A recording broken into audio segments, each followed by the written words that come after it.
Good afternoon, everybody, and welcome to the quarterfinals of Botanical University Challenge 2023. If you were with us last week, you know we've already gone down from 25 teams to 9.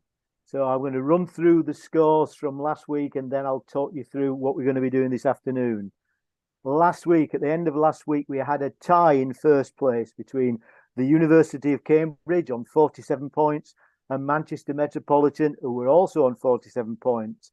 Next came a team called Oxford with 42 points. Those first two teams seemed to be in the lead throughout the day, but the other teams were up and down the leaderboard during the afternoon. After Oxford, we have Warwick, who came in with 41. And then we had Eden and 40 and Kew also on 40. So no possibility of rivalry there. In the 7th place, we had a team from Ireland.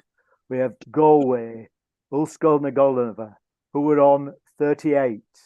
And then we had a tie, and we went to a tiebreak, and we were still on a tie. So this week, welcome back Trinity, another team from Ireland. No rivalry there. So that's Koloshna na Trinoida. And they were on 36, along with the University of Bristol, also on 36. So this afternoon, we're going to experience 5 sets of 5 multi-choice questions in the same way that you saw last week. But the time has gone down. So instead of having 30 seconds to answer, you've now only got 20 seconds to answer. So a lot of the teams were against the wire at 30 seconds. The pressure is really going to be on this week. And at the end we'll have a scoreboard at the end of each round of 5 questions, and we'll see how the teams are doing. But at the end of those 5 sets of 5, Trinity or Bristol, whoever is higher, wherever they appear in the league table, will go through, and sadly, the team below will drop out. So then we'll be down to the classic 8 teams in a quarter-final, and we'll go to each team in turn. We'll have a round of 4 different questions that will be asked by our question masters, who will meet shortly. So the questions will be sort of on a theme across the teams, but sort of random within them. And that will become apparent through the afternoon. And after each team has had a set of 4, again, we'll go back to the scoreboard and see how the teams are doing. We have reordered the teams at the end of each set of 4 to make sure that everybody has an equal chance of being at the start, at the end, and in the middle. So that's the format for this afternoon. And now I'm going to pass you over to Jonathan Mitchley in the control room. Thank you very much, John. Yes, I'm Jonathan Mitchley, otherwise known as Dr. M. And I just want to share a few things that we've been doing with Botanical University Challenge. So I'm just going to share my screen.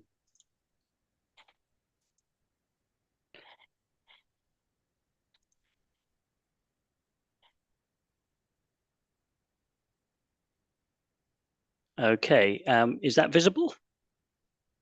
Okay, so welcome, absolutely. Here are our 9 amazing teams with amazing team names. This year we've been struck by the ingenuity of the team names, so much so that we're actually having an audience survey questionnaire, which we always do, but we'll have a competition for the audience to pick the best names. So think about the best names from here, but also from the full set of teams from last week. So here are our 9 amazing teams. As John said, we have tiebreak teams, and we'll deal with that after the first set of multiple choice questions. But welcome to all of you. I'm particularly delighted that Trinity Dublin and Bristol are first timers to Botanical University Challenge. So hearty congratulations for getting this far. We have prizes which have been kindly donated by the Field Studies Council. So all our quarter finalists who are with us today will get copies of the Ancient Woodland and Heath and Myers ID sheets for the Field Studies Council, and also paperless student membership to the Botanical Society of Britain and Ireland. So thanks to them for sponsoring. The audience, welcome our wonderful audience. on the live stream. You can play along. If you haven't noticed, you can download a sheet from our website and play along. We have the multiple choice first rounds, and then we have more open questions. So you can actually play along and maybe even share how you get on social media. We would be delighted. We'd also be delighted for you to add comments to the live stream, which I can see are ongoing, and we'll keep our eye on those. We have a prize for all participants, student participants, and that all of the students that have participated this year, 25 teams, that's 111 students in total, are welcome and invited to the first Botanical University Challenge Student Botany Festival, which will be held at the University of Nottingham, last year's winners, on the 5th and 6th of July. The 5th of July will be the finals, the semi-finals and the finals, and the later part of the 5th and into Thursday the 6th rather, will be a festival celebrating our student botanists and plants at the University of Nottingham. We're delighted that Dr. Susie Lydon has stepped up as our contact there and is helping organise that, which will be a fantastic occasion. And we have support, financial support from the Gatsby Foundation, New Phytologist Foundation, and the British Ecological Society to help students get there, and also to fund their accommodation and their food while they're there. This slide I showed last week, I won't go through this in detail, but Botanical University Challenge started as a fun and friendly quiz. It continues as that, and it goes from strength to strength with our 25 teams this year, and a 3-day event. But also we're doing other things. We're on social media. We've a newsletter called The Times, the Botanical Times. We're writing publications to communicate what we're doing in Botanical University Challenge. There's an article coming out in the Niche in March. That's the British Ecological Society publication. Also, we're nearly ready to submit a publication to Plants, People and Planet. We've got a competition. I'll mention that in a moment, for students. And we're looking at developing a student botanist network. And all of this, I have to say, is being done in collaboration with our Botanical University Challenge alumni. So there are student botanists involved at all levels here. We have the Botany Festival I mentioned, and we're thinking, and in fact, a bit more than thinking about taking Botanical University Challenge to the Euro and the international level. We've already seen spin-offs in Spain, the States, Netherlands, and Thailand, and we're working on that. So that's just to show that we're busy, and we're busy supporting plant aware students across the countries. This is the competition, and we've already had some entries to this. The deadline for entry is the 21st of April, Friday the 21st, and this has been created by Thomas McBride, who was one of the winning Nottingham team last year. And there are 3 categories, and it's all to do with botany. You can see the detail there. There's more detail in the newsletter, which you can find on our website. You can see the link there. And yeah, please do hone your get creative skills and enter this competition. We're very keen that this should go as wide as possible. And it's any student can get involved, any student over 18. You don't have to be a participant in Botanical University Challenge, though we do hope there'll be a good uptake from that contingent. Okay, so now is the time when we're going to, I shall unshare my screen, and we're going to welcome the teams one by one. So let's go for it.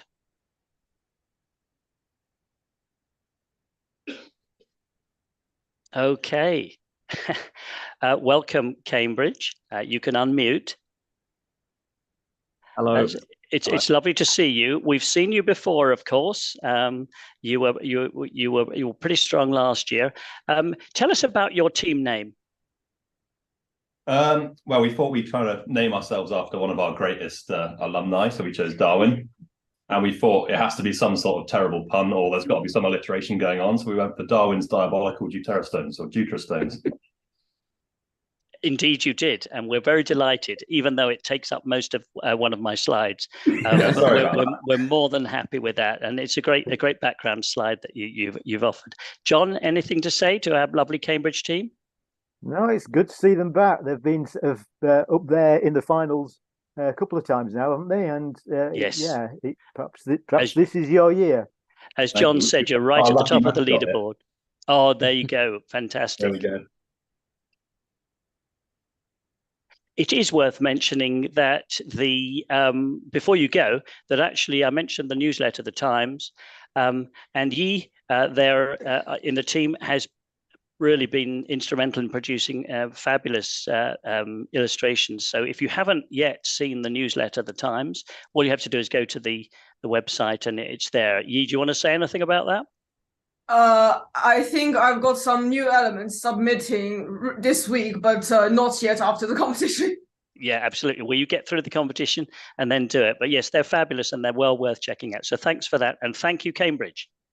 Thanks, guys. Next up, MMU, otherwise known as Manchester Metropolitan University. Welcome again. Previous winners, right at the top of the leaderboard. No pressure. How are you feeling?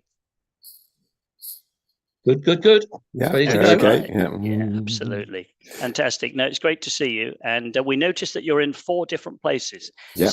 So yeah. Challenging with 20 seconds to confer.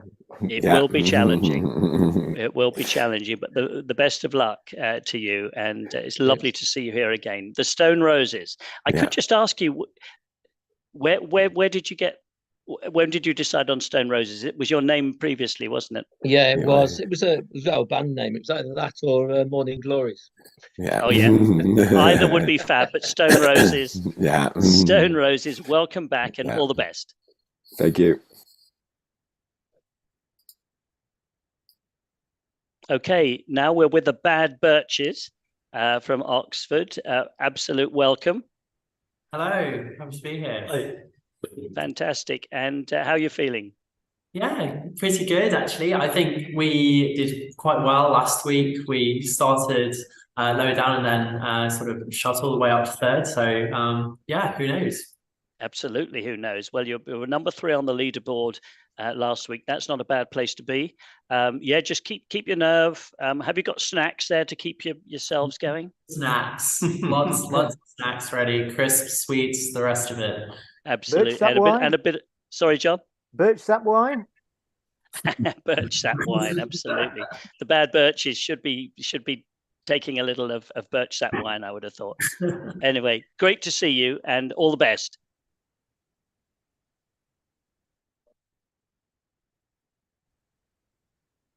Welcome, Warwick Willows. Hi. Hello. Fantastic to see you. Fantastic to see you here. You have played before as a team, but I think only once before. Am I right? Yeah, just last year there was our Absolutely. So it's fantastic that this second year that you're with us in the quarterfinals. How does it feel? It's pretty nerve-wracking actually. Quite nervous today. Yeah, that's my fault. I like a bit of drama, but it's supposed to be fun, friendly quiz. I think you'll relax into it. John? It's nice to see another tree team, isn't it? Absolutely. 2 in a row. Warwick Willow, yeah, Bad Birches and the Warwick Willows. We'll see. We'll see. We'll be rooting for you, if I may say that. Anyway, all the best. We're over to Eden. There they are. Hello. Another tree. Hello. Hi. Tree number 3, Malus Intent. I'm going to ask you about the name. Malus Intent. Well, It's malicious. well, yes, it's malice intent. Malice Intent. I've got it now. Yeah, we don't want anybody thinking we're pushovers, is the point. Yeah. Absolutely. I'm a bit slow, but you're definitely not pushovers. No. You've been involved in Botanical University Challenge for some years, and Yeah. here you are. Yeah, we're really, really proud of what we managed last week. And yeah, we're looking forward to a really, really good scrap this week. It's going to be awesome. And Well, you tied with Q last week. Is there any rivalry there? You keen to beat the Q team? Yes. Yeah, we will. I think we're keen to beat whoever else might be in fourth, to be honest. Like I feel like it stops being specific after a while. Absolutely. Just get in the top 4. Yes, but we have Bombus, who gave us some luck last year and is giving us even more this year, so we'll be fine, I'm sure. Absolutely. With bombers, how can you not be fine? Lovely to see you, and enjoy those ginger cookies. Oh, yes. See you soon. You with us yet? There we go. And here we are. Hello, Q. Hello. Hi. And I have a slight vested interest here because one of my previous students, Marcia, is in this team. Fabulous to see you here, Q. I think we missed the little umlaut from your name. Can you explain that the little dots that should be over the Motley, should it be Mertley? What should it be? So it's actually so there's two meanings for our name. So it was the Motley Crew, the band, and Yes. so we sort of styled our logo after theirs, and they have the umlaut on the O in their logo, so it doesn't actually change how it's said. It's more so stylistic. Fantastic. I love stylistic, and I'm a little bit slow, being a 20th century person. But yeah, it's fabulous to see you. As John said, you are neck and neck with Eden Project, two fabulous botanical places. We wish you all the best. Any thoughts at this stage? Excited, scared. Excited and scared. Yeah, we're surprised we got through. Honestly, No surprise. No, surprise doesn't come into it when you're battling with 25 teams. Let's face it. Let's not be modest. It's fabulous to see you. Who've been with us from the start. I'm just looking down the list. You're absolutely right. Aren't they? I think Q missed a year, but yes, you were there there in 2016. Not you, but a Q team. Because we were in the Jodrell for that very first occasion with James Wong in the chair and Colin Clubb introducing. So fantastic to see you still here, and we wish you all the very best.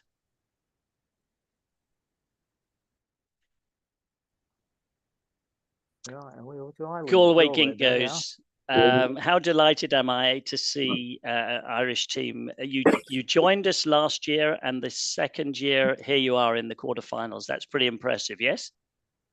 Yeah, delighted to be here. I think we've only got one retaining member from the last year's team, but still. Retaining members are good, and I also have a slight vested interest here because I'm just starting as an external examiner at Galway, and this very morning I had the email giving me the date for my visit, which is in May. So I'm really looking forward to externaling and also having a trip down to the Burren to have a proper wonderful place in May. Absolutely, yeah. Fantastic. All the very best. Thank you very much. Thank you. Costa Dublin. Hello. Okay, from Galway to Dublin. Welcome, Dublin. Hi. How are we? We're good. We're down one member this week, but we're up in spirits. We're feeling more competitive than ever. It's nice to see you not fantastic. As ghosts. Yes, that's right. Yeah, move the background. Yeah. Yeah, no, that's right. It's lovely to see you and to have a second Irish team in the fray. And a new team for this year. This is your first year, and you've got into the quarterfinals. I couldn't be more delighted, and just wish you all the best. You're one team member down, but as you say, you're still ready for the fight. So enjoy it. It's probably the place with the most famous botany lecture theatre on earth. Yeah, we're coming in live from the Botany Library right now. Oh. That is fantastic. Yeah. I'm so glad that you've taken your so background no Google, off. But they've got a library to hand. Be hard. We'll be checking that you haven't actually got a fourth member who's over there whispering answers from the library. No, that's superb. Thank you so much, Trinity Bridophytes. Thank you. Right, last but not least, we've got Bristol. Absolutely, last but not least, and we've got a lovely background, and you're popping in and out. As you do with the Zoom. But welcome our second tiebreak team, and also our second first timers. So this is the first time that we've had the pleasure of University of Bristol in Botanical University Challenge. We're absolutely delighted you've got through to the quarterfinals, and we're wishing you all the best. How does it feel? Yeah, it feels good to have come this far. Yeah, stressful. Yeah, the tiebreaker was stressful. Yeah, very stressful. It was. Well, I mean, that was for me, who loves a bit of drama. I can remember it. Yeah, I was just sort of doing a mental tot up, and it was a bit slow, wasn't it? But fantastic. I mean, I'm so pleased with the outcome, and wish you both all the best. Be lovely to take both tiebreakers through. We can't do that, but you've got a nice multiple choice set of rounds, and yeah, we wish you all the very best for that. We'll be talking to you again soon. Yeah.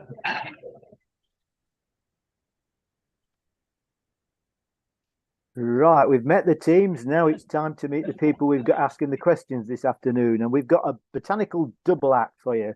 We've got Tina Sarkinen, who's Finnish, but based in one of my favourite places on the planet, which is the Botanic Gardens in Edinburgh.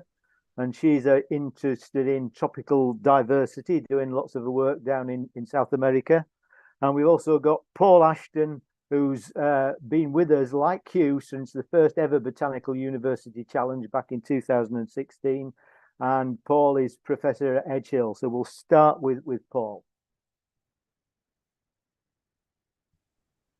Good afternoon, everybody. Unlike the broadcast from the library in Dublin, I'm broadcasting from the library at Ashton Mansions, or as my neighbours call it, the Ashton Shack.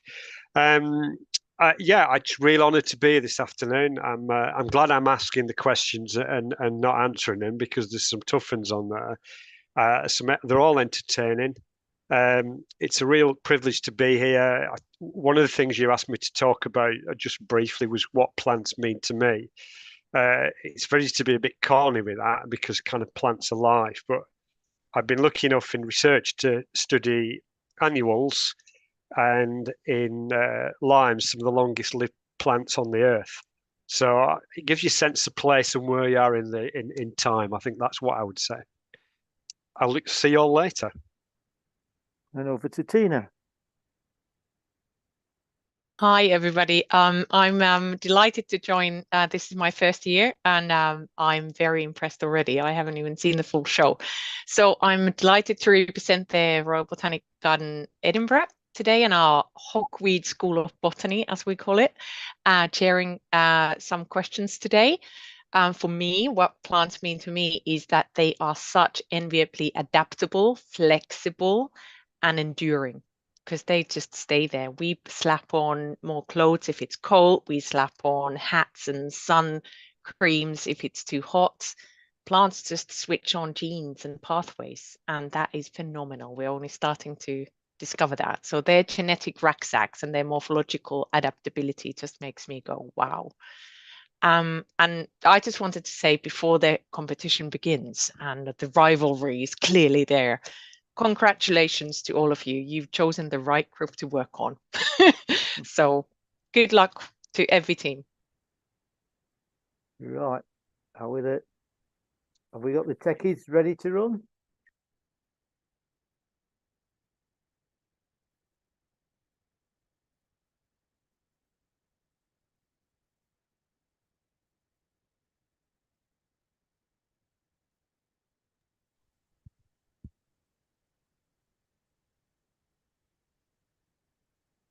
Okay, so I think I'm introducing these. Row one.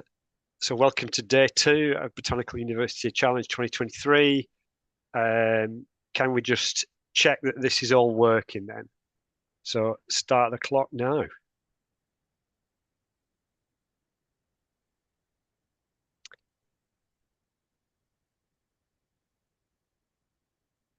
Okay, sometimes used for pesto. What is the name of this common woodland plant?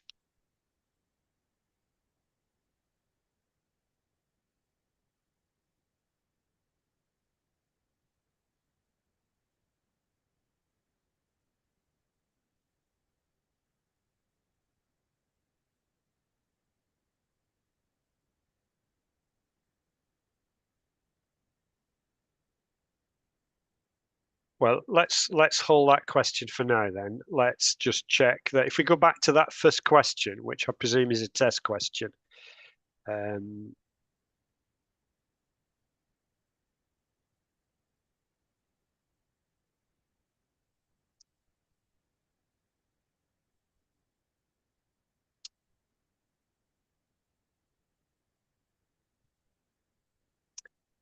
Slight technical issue, I think. Is that right, John? I think we've got a slight technical issue. Bear with us.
Okay, so once again, welcome to day 2 Botanical University Challenge. Sorry for those technical difficulties, but we will now start round 1 for real. Sometimes used for pesto, what is the name of this common woodland plant?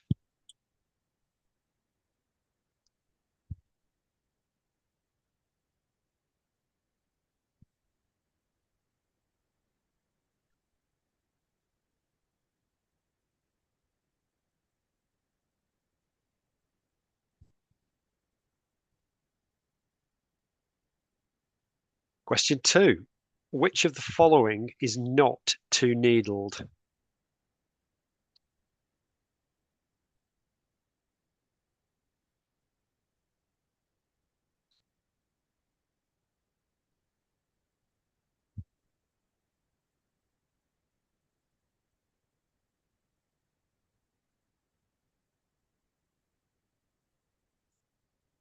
Question 3. The Glastonbury thorn is which plant?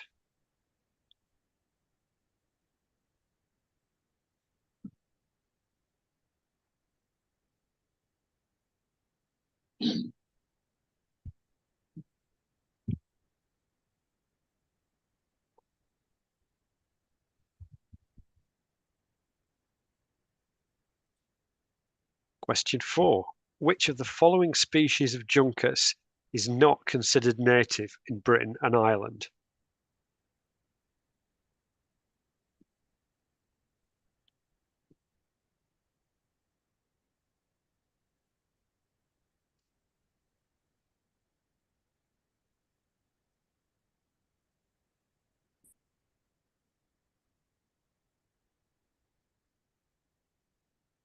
And question 5. Which of these plants regularly flowers latest in the year in the UK and Ireland?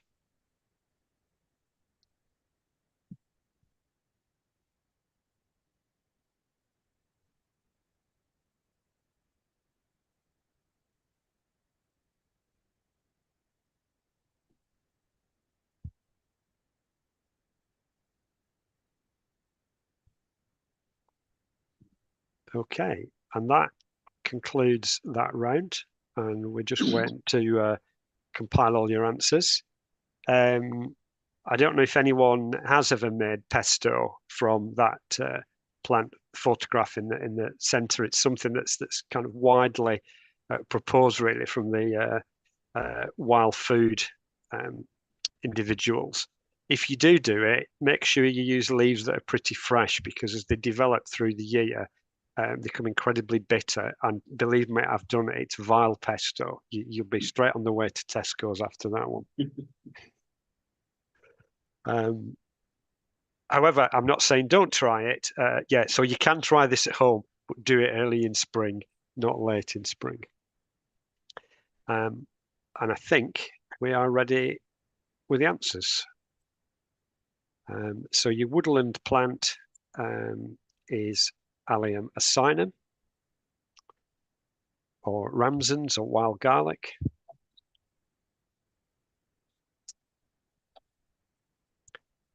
Which of the following is not two needles? It's the Monterey pine, Pinus radiata. The Glastonbury thorn is Crassiogus monogyna, the hawthorn.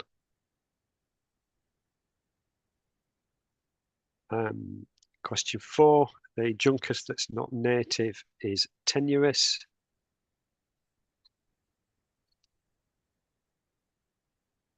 And the last question, the one that flowers latest, is ivy, Heterohelix.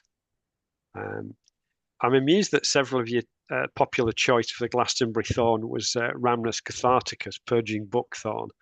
I don't know whether that relates to musical experiences you've had at Glastonbury, or maybe some wild plants that you've been eating. But yeah, it's definitely hawthorn. Have we got a score then, Mr. Scoremasters?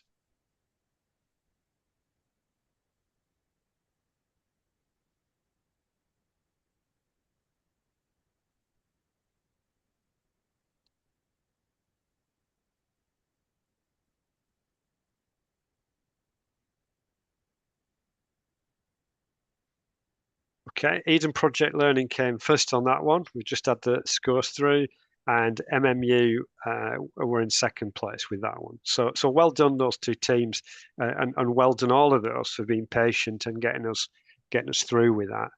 And I'm now going to hand over to Tina for the next round, I think.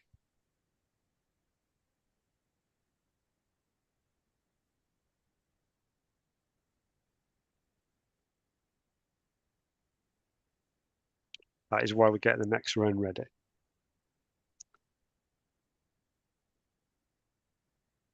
Interesting with the Junkers tenuous one that several of you got wrong. In fact, I don't think anyone got that one right.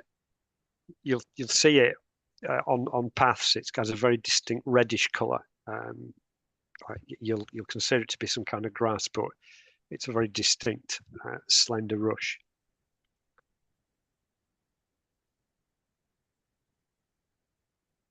I can carry on if you like. Okay. The good news is we're ready for round two.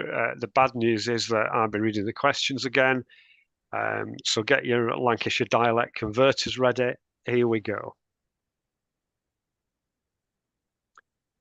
What would you most likely to do with the bud of the most economically important plant of the genus Syzygium?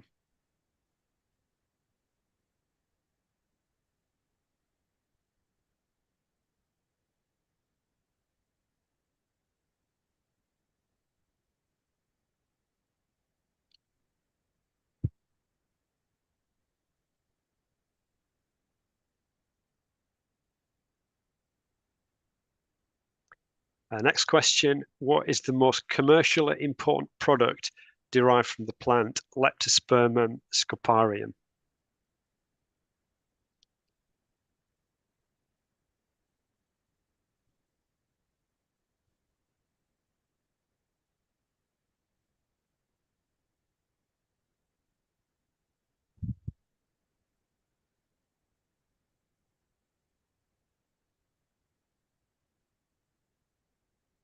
What record does the seed of Lodicea maldivica hold?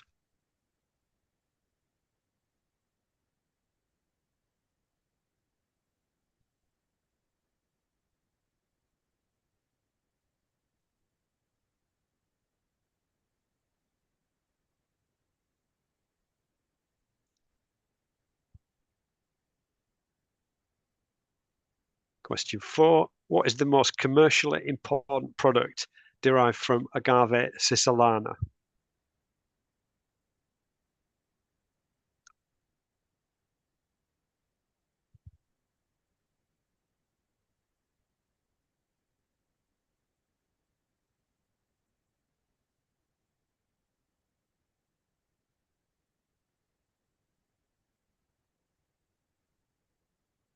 And question 5, if you're eating a meal flavored with citrus hystrix, in which country would you be most likely to be in?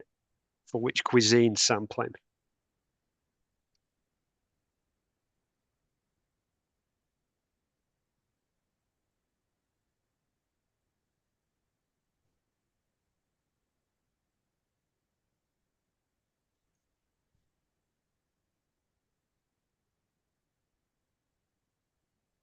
And I'm going to hand you over to Tina shortly. We're lucky to get her back, and she'll take us through the answers when we're ready.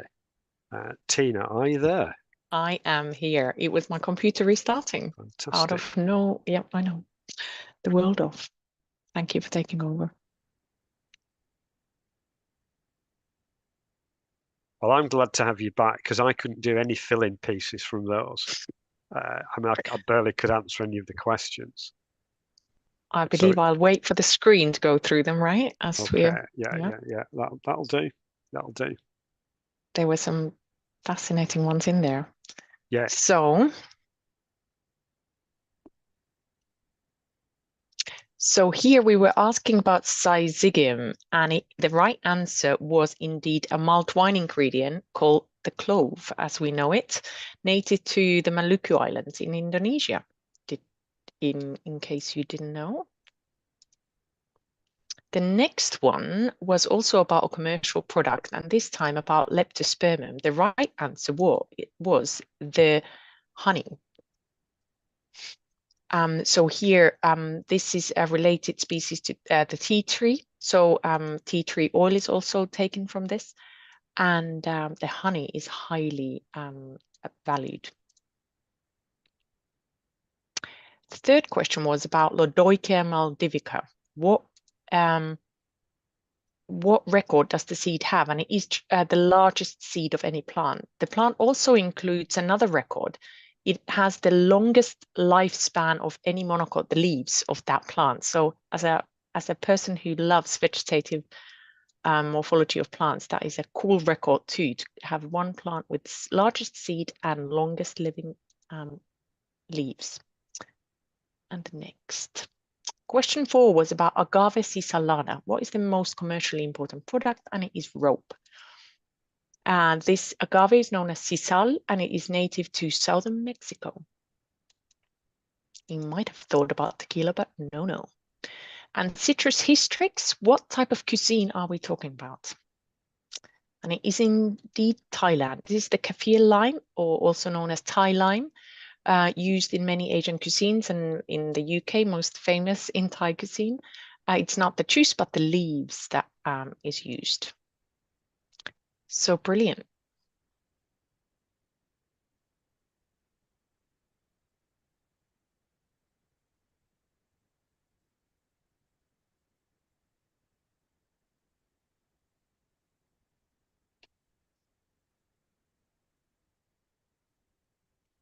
Okay, so what we've got there, the update on the scores is that Cambridge are on 9 and Eden are just behind them with 8.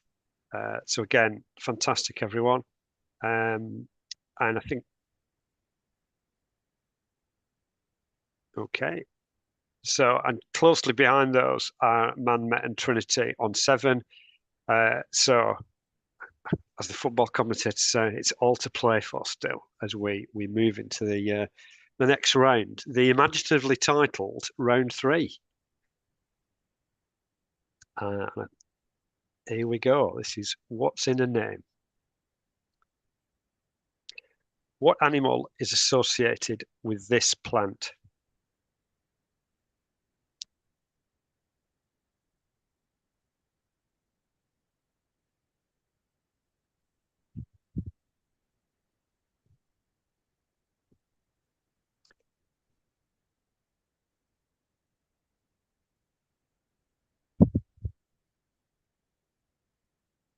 A TV character with a plant-themed name. Which plant is it?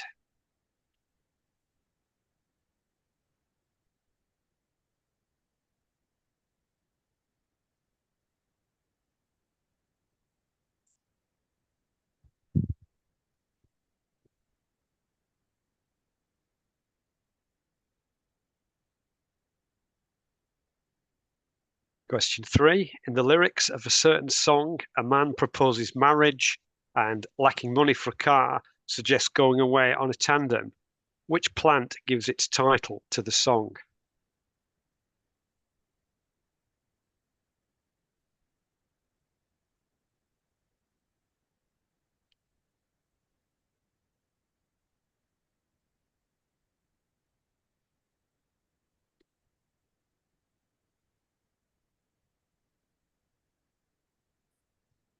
Question 4.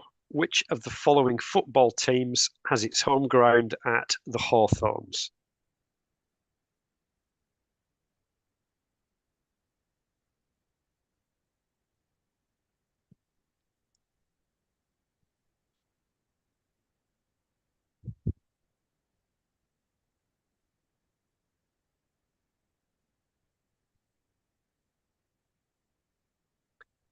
Question 5. With which occupation is this plant associated?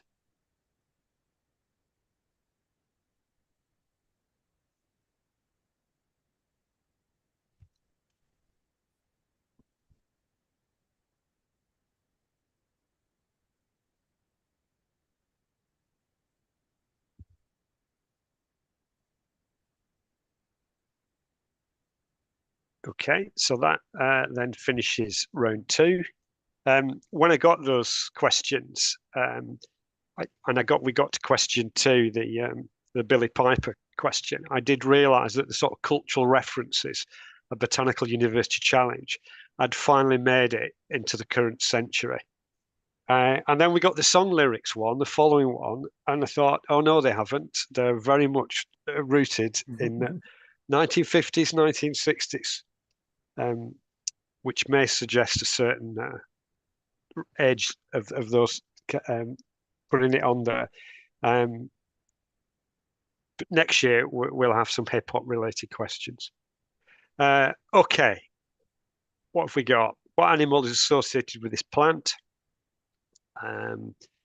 It is a cow. It's cow wheat. Melanpyrum. Rather handsome thing. Next question. TV character is the reference, and it is Doctor Who. It is Rose. Yeah. You've just ruined my link completely. I've just been told that, of course, they can't hear that. She is Piper, which, of course, is a botanical reference in itself. But we didn't ask you that one. Okay, question 3 then. Lyrics of a certain song.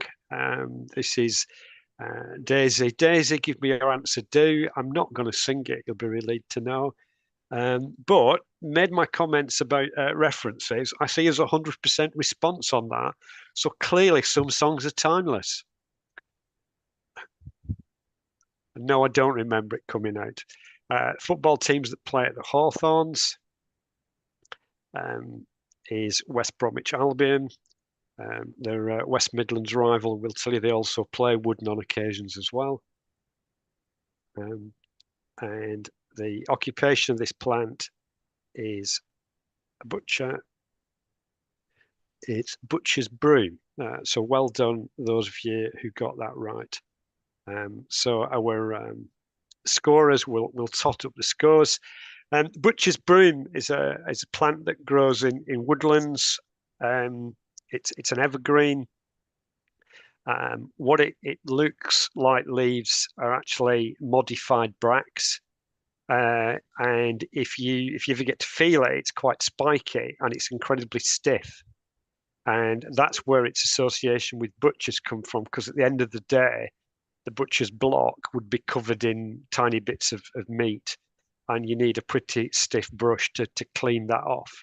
So your butcher's broom would give you these very stiff and very spiky structures that would clear your butcher's block off. So that's where that gets its name.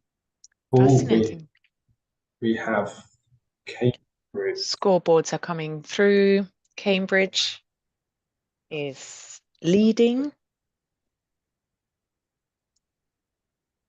Eden and Manchester. Okay, so we've got Cambridge in the lead, followed by Eden, and then with Manchester Met in 3rd place. Still incredibly close. And I think then I can hand you over to Tina for the next round. Great. Thanks, Paul. We're getting into it. So now, round 4, potluck. Let's get ready. Question 1. Question 1, 50 Shades of. All these terms refer to shades of grey, which is the darkest hue. And these are not 50 Shades of Green, which could be more appropriate.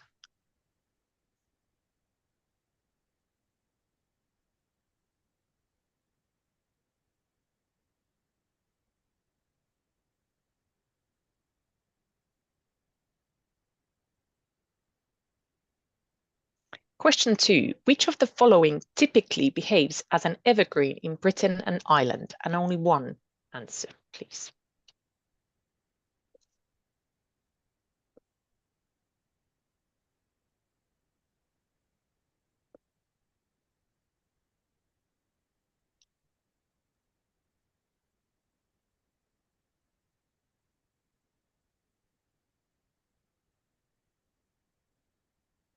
Question 3. Which of the following did Dr. Crippen use to poison his wife?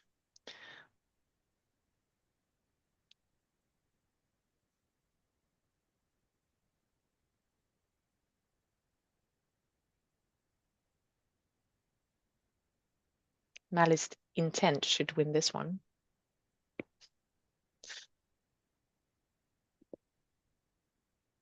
Question 4. Which of these plants is the food plant of the cinnabar moth caterpillar?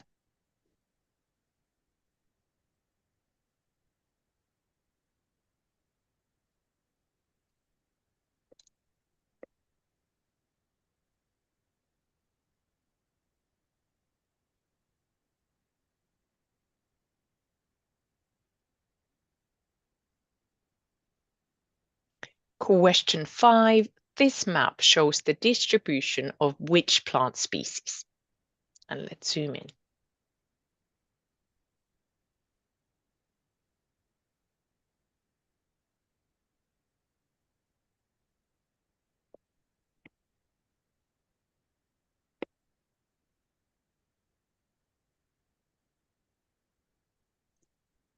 And coming to the end, all answers submitted.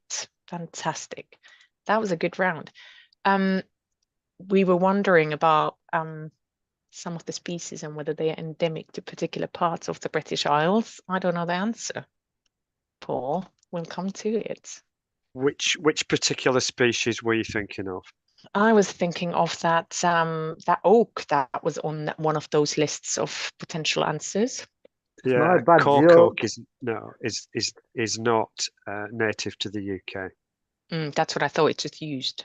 It's one of the reasons why the people think it was the climate that the British wine industry has never taken off, but it's the lack of cork oak that's held us back. Yeah, right. Now with the Champagne region entering southern UK. That's it. So here, let's look at the answers. Question 1, 50 Shades of. And it was indeed nigrescence, which refers to becoming black, rather than nigricans, which refers to black itself. So nearly there, but not quite. And everybody got that right. Next question. Which behaves as an evergreen? And it was indeed that Quercus suber, which is the cork oak, also known as evergreen oak. Originally from Spain and Portugal, actually, but cultivated and commercially harvested. And then question 3, which of the following did Dr. Crippen use to poison? And it was indeed Hyoscyamus niger. In my neck of the woods, I work on Solanaceae. So it's the henbane, naturalized in the UK, powerful alkaloids equal to... yeah, it's worth pointing out that we don't advocate poisoning anybody, really. Just because it's a question doesn't mean that. No, you could get... Don't try this one at home. Yeah. No, I wouldn't, not even for fun. You might want some hallucinations, but it's so powerful that getting the measures right could lead to poisoning and death. Next one. So question 4, which of these plants is the food plant of the cinnabar moth caterpillar? And it is the ragwort, Senecio jacobea. And everybody got this right. So poisonous to cattle and horses, but this caterpillar doesn't seem to mind. Funny that is how nature finds its ways. Question 5. This map shows the distribution of Gentiana verna, also known as the spring gentian. So this species does grow throughout Europe in Arctic montane areas, but here in calcareous limestone grasslands. Shows how the climate changes through Europe.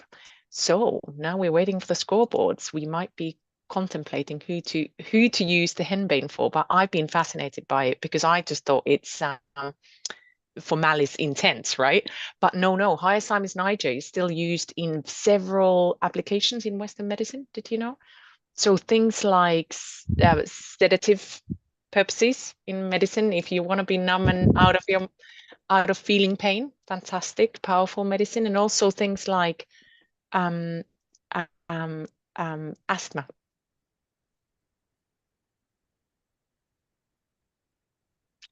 We are now releasing results of this round. Cambridge is leading. Eden is following behind, 2 points behind. So 18 for Cambridge, 16 for Eden, and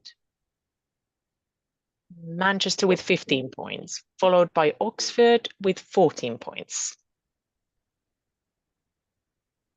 online leaderboard is being updated. So brilliant. Here we go. The last round of this, do we? Yeah, here we go. Passing on.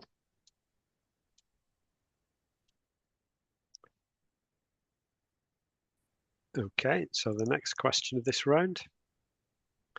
Founded in the mid-1800s, which famous historic garden is this?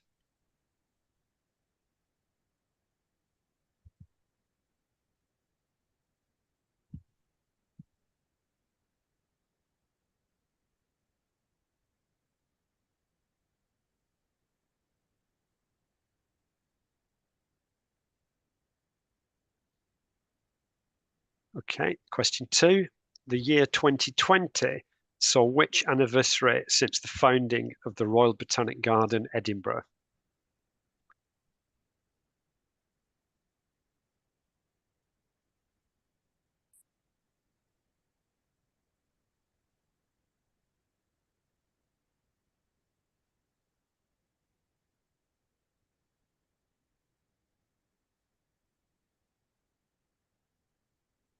Next question. Richard Turner designed a botanic garden with a curvilinear range, which was completed in 1848. Where is this garden found?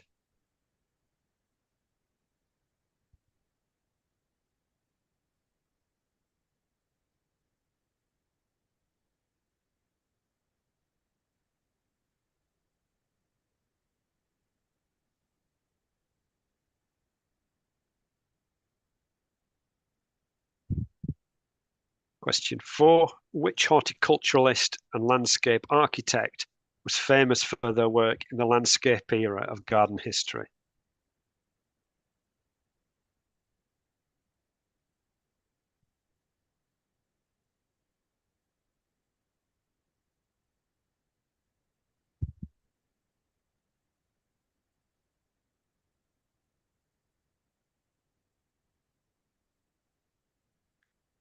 And the last question of this round, the Best in Show award at the 2022 RHS Chelsea Flowers Show was awarded to which garden designers?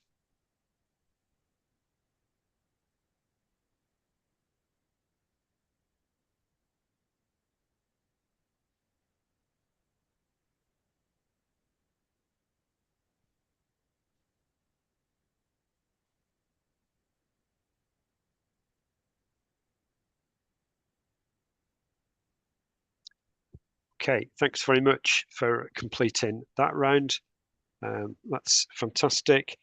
You'll notice there, and we'll get confirmation of the answer in a minute, that the garden designer was Capability Brown, Lancelot Brown, and he got his name apparently Capability because when he had a potential client for a bit of landscaping, Brown would say to them, "Well, your property's got capability," meaning he could do whatever they wanted him to, given his design set. And it looks like we're ready for the answers. So we'll get a bit more Capability Brown in a minute. Which famous garden is this one? I thought that was a tough one. It's the Trevisco Abbey Garden. There we go. Enjoying the Cornish weather. Second question. Edinburgh celebrated in 2020 its 350th anniversary. Okay, well done. Those got right. It was a tough one. Richard Turner's Botanic Garden is at Glasnevin. This one is Lancelot Brown, which most of you got, the majority. And the Best in Show was Lula Urquhart and Adam Hunt. Again, well done with that one. Intriguing to see how many people have gotten to how high points, because 25 is now going to be the potential maximum. Yeah.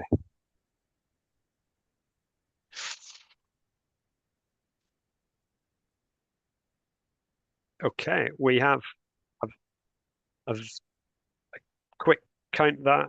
We have Cambridge on 21, Eden on 19, Oxford and Manchester Met on 18. And I think that's where we're at in the And scores. the key question at this point has got to be the tiebreaker. So we've got, oh, look what we've got there. Have we by any chance got a tie break? Another tie, I believe. It's a tie, yet again. So Bristol and Trinity, am I right? Both 14. The battling ones still remain to bat. However, we know that this can't go on any longer. So we do have a tiebreaker of a tiebreaker of a tiebreaker of a tiebreaker, which we shall unleash on the teams in a moment or two.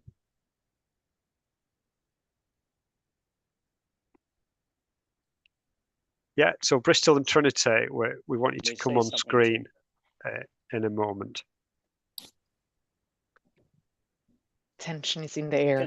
Can I just say, well done for injecting even more drama into this. Yeah, we've done that. Hopefully, it's coming through. So yeah, I'm going to leave this to the judges, the chairs rather, but I couldn't resist coming on to say well done and all the best for the next few moments. So I think Paul's going to lead on this as the most experienced tiebreaker. Okay. Can I just have a reminder before I let the teams loose on this one? What is the time they've got to do this? It's in a short space of time, isn't it? Did you say 20 seconds? So the way it's going to work, I'm going to give you a question in a moment. You've got to write it on a piece of paper. And then when that time is up, you're going to hold your paper up to the screen and we're going to see how we get on with that. And hopefully there's one winner and one loser. Get papers and pens ready. You got some? Papers and pens ready? Yep, yeah. Seems to be. Okay, so the question I'm going to ask you then is the botanist Irene Manton, what was she famous for working with?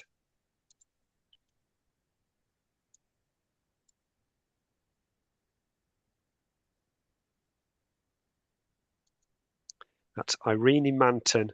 What was she famous for working with? 5 seconds left.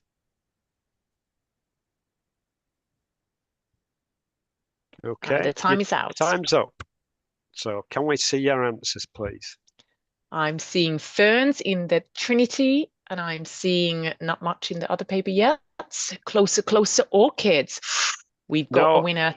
Ferns Trinity. is the answer. Irene Manton worked with ferns. She also worked with SEMs. Microscopy, yeah.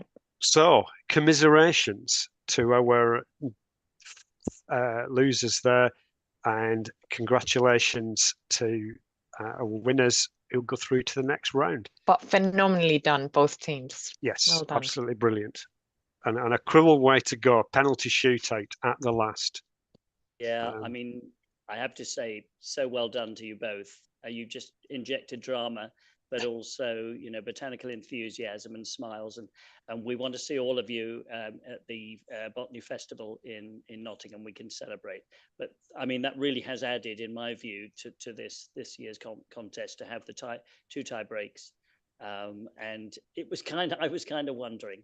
But well done. Commiserations, Bristol. Absolutely, commiserations, and a virtual round of applause to you, because you came forward very early on to sign in up for Botanical University Challenge 2023 with huge enthusiasm, so much so that you wanted more than one team in, but in the end we could only take one team. But you have done amazingly well, so you have everything to be proud of. Botanical champions. Okay, but unfortunately we have to say commiserations, and that we leave you now. I hope you've got the link so you can watch the rest of this and say it should have been us. But thank you so much, and congratulations, Trinity Pteridophytes. We have 2 Irish teams in the quarterfinals. I don't know if anyone else, John, wants to say something before we take a short break. I felt absolutely sure that Bristol were going to hold up the answer chromosomes and we were going to have a tiebreak again, because of course she worked on fern cytology. And it was, yeah, they've been so close all the way down the line that it's difficult to believe that they've actually been picked at the post there. But yeah, hard luck, Bristol. Yeah, if you're not familiar with Irene Manton, I recommend you look up her biography. She was a character and a fabulous scientist. So yeah, recommend that. I think it's fair to say we're having a 15-minute break now. We are exhausted by that excitement. We are, but before we go, I wouldn't mind actually having Bristol on just to give us a few words. I know it's a bit much to ask you to speak. It's a bit like in the tennis, isn't it, when you you have the winners and the runners up. But if you could just to you've done so well, just to give us a few words of how that was, nail biting and all the rest of it. Yeah, it was definitely nail biting. Yeah. What's really funny is we were torn between ferns and orchids. Of course you were. But someone had to. We had to end it at some point. We had to let the pteridophytes fights get their way. We'll say it was intentional. Of course it was, and very good of you to do that. But it's been fantastic, absolutely fantastic having you here.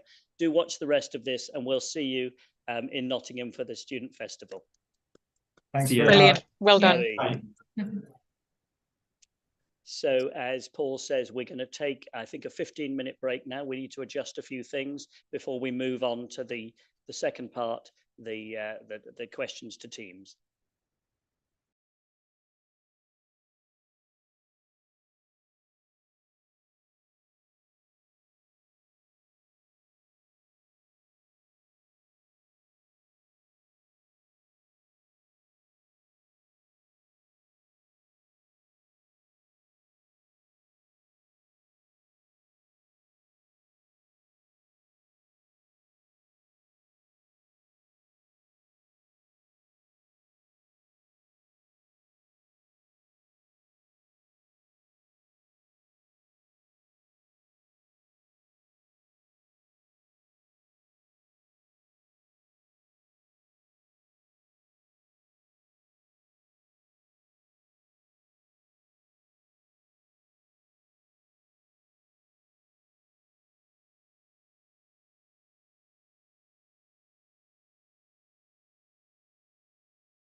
Well, welcome back to Botanical University Challenge, the quarterfinals.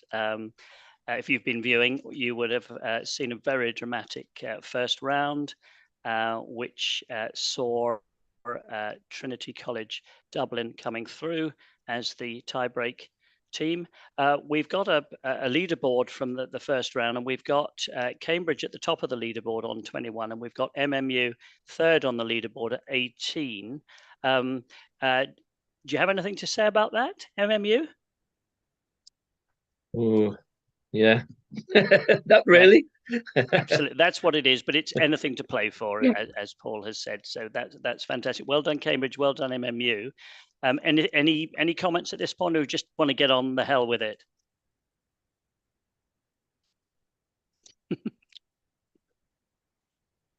Okay, I think it's good to see you. Congratulations on being right at the top of the leaderboard and very close to the top of the leaderboard.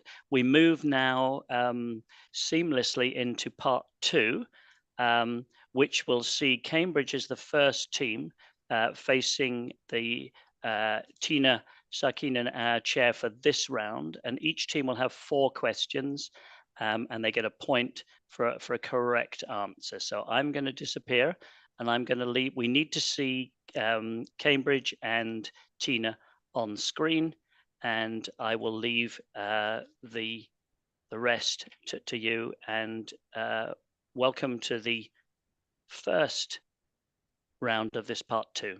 Brilliant. Okay, so ready for the first round of 4 open questions per team. Cambridge, coming in, we invite you.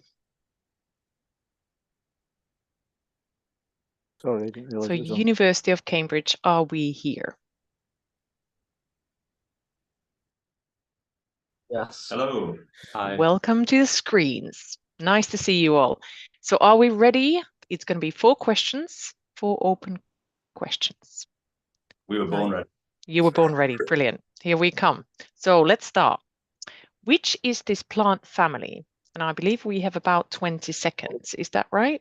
Please inform us about the time limits. Just to clarify the point, our support team on the background. 30 seconds we give you. So we're a little bit tabulating here with our We write clock. it or say it? You say, yes. And please start with our final answer is. Remember? Our final answer is Polygonaceae. Well, brilliant. Thank you. Well articulated, and indeed, it is Polygonaceae. It is in the picture we're getting the Rumex crispus, the cult dock, with its beautiful achenes. So fantastic. Well done. Point for that. Proceeding to question number 2. To what does the term crenate refer? It's like wavy. Yeah. Like crenate margins. Wavy. Yeah. I think it's wavy. Yeah.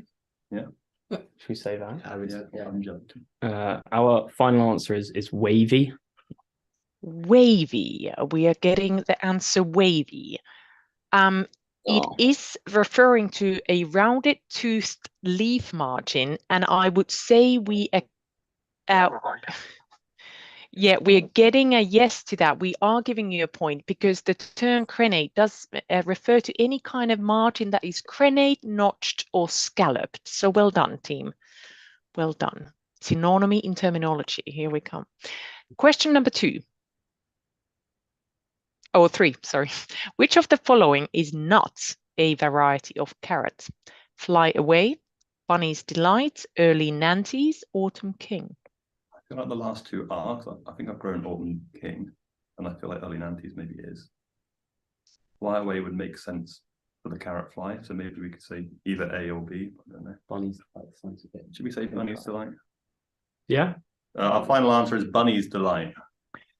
Well articulated. Thank you for your clearance. It is indeed the correct answer. Bunny's Delight is not a variety. There's a name for the breeders to latch onto. So well done. Point for that. So the final question of this round 1 for you. The small grassland toadstool, Psilocybe semilanceolata, is well known. By what common name is it usually known? Liberty cap or magic mushrooms, but I think Liberty cap is more specific. Yeah, I think go for that. Go for that. Our final answer is Liberty Cap. Thank you again for clarity. It is indeed Liberty Cap, also known as magic mushroom. So this is the mushroom tripping stuff in our grasslands. Well done, fantastic. So that was 4 out of 4. Manchester Metropolitan, please come forward, and thank you, Cambridge. We ask you to turn your cameras off, and Manchester, please come forward.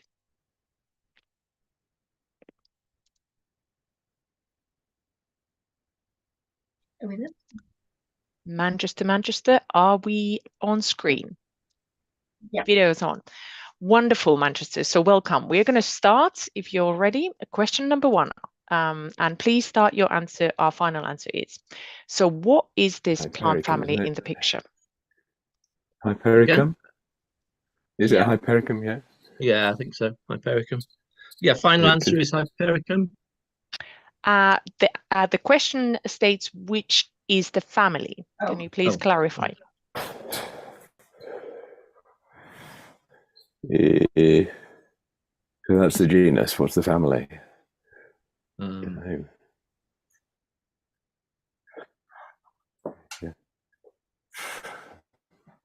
I can't remember. No.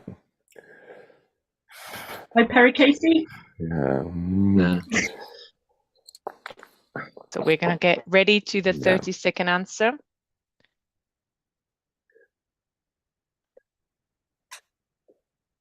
Yeah, okay. So we're getting clarification that as you submitted your final answer already, that we're going to have to take it as a no. So it's a tough competition, you see. We're in semifinals.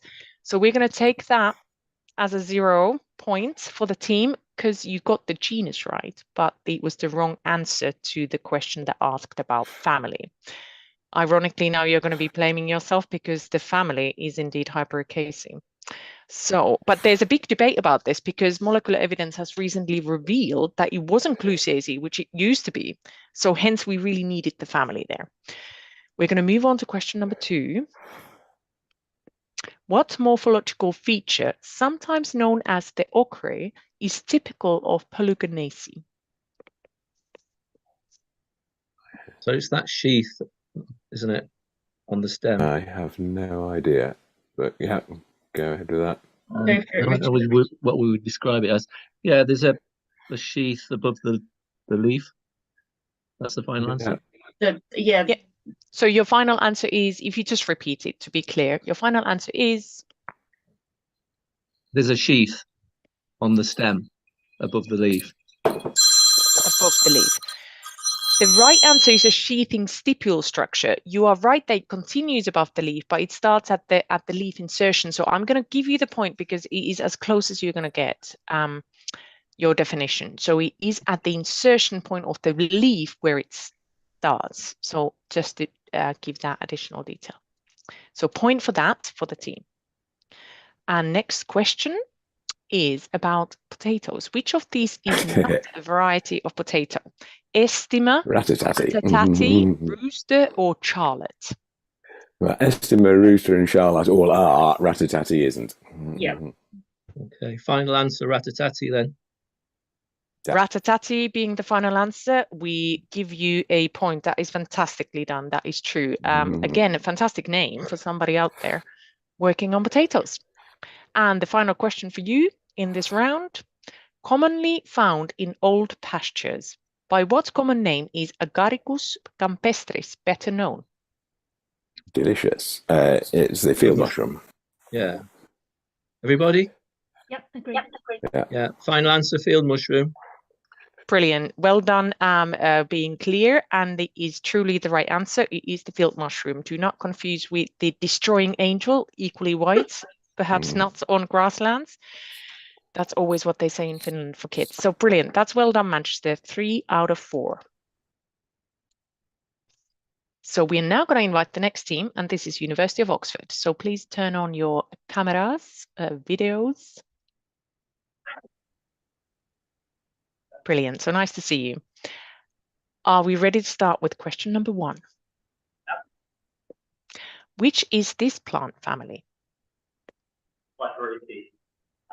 Final answer, Tiebreaker. So your final answer is Cyperaceae. Indeed, that is what we're looking at. It is the sedge family. Fascinating fact about this one, if you look at the species diversity of this family, it's most diverse in the tropics, even though we think it as, such a dominant character ecologically in the UK and British Isles. Well done.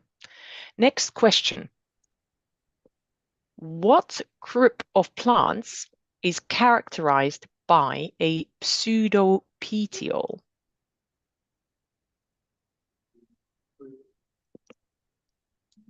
Pseudopetiole.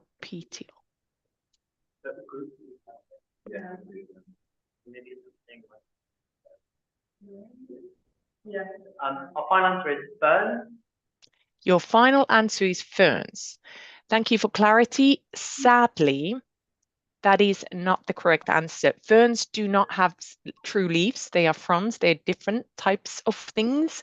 So in this one, the only right answer would be palms or bamboos. So mainly bamboos in terms of species diversity. They have this pseudostiple that acts like a petiole. It moves the leaf, but it's derived from a different structure developmentally than true petioles in eudigots, hence the name pseudopetiole. So sadly, no point, but you still got 1 out of this round. The next one. Which of the following is not a variety of leek? Musselburgh, Massivissimo, Mammoth Pot, or Goliath? Our final answer is Massivissimo. Your final answer is Massivissimo, and that is correct. Wonderfully done. Fantastic. 1 more point. And the final question of this round for you. What is the common name for the bracket fungus Fomitopsis betulina, synonymous with Piptoporus betulinus? Yeah. Appropriately for our team name, our final answer is birchbark. Well, isn't that wonderful? So thank you for the clarity. It is birch polypore, but I believe we can definitely accept that as polypore means bracket fungus. So that is 3 out of 4 for your team. Fantastically done. These polypore bracket fungus, the birch one in particular, has been used much in culture. So it's a fantastic thing to have a team named, nearly team named after the birch link. All right, thank you for Oxford. And we're now going to move on to Warwick. So welcome, wonderful to see you. Now ready for your 4 questions? Yeah. Yes. Great. Let's start with the first. Which is this plant family? It's an anemone flower, right? So Yeah. what family is the? I would say Rosaceae, but Well, I that's guess. maybe very obvious. Well, I guess. Should we try? Yeah. Final answer is Rosaceae. Your final answer is Rosaceae. Thank you for clarity. It is truly correct. It is Trias octapetala in the picture. This is the mountain avens. And it is truly the family. So not always with 8 petals, but the number of stamens and other features do match with the family. Wonderful. 1 point. Next. What is the name given to the swollen structure on top of the ovary from which the styles arise? For example, in the family Apiaceae.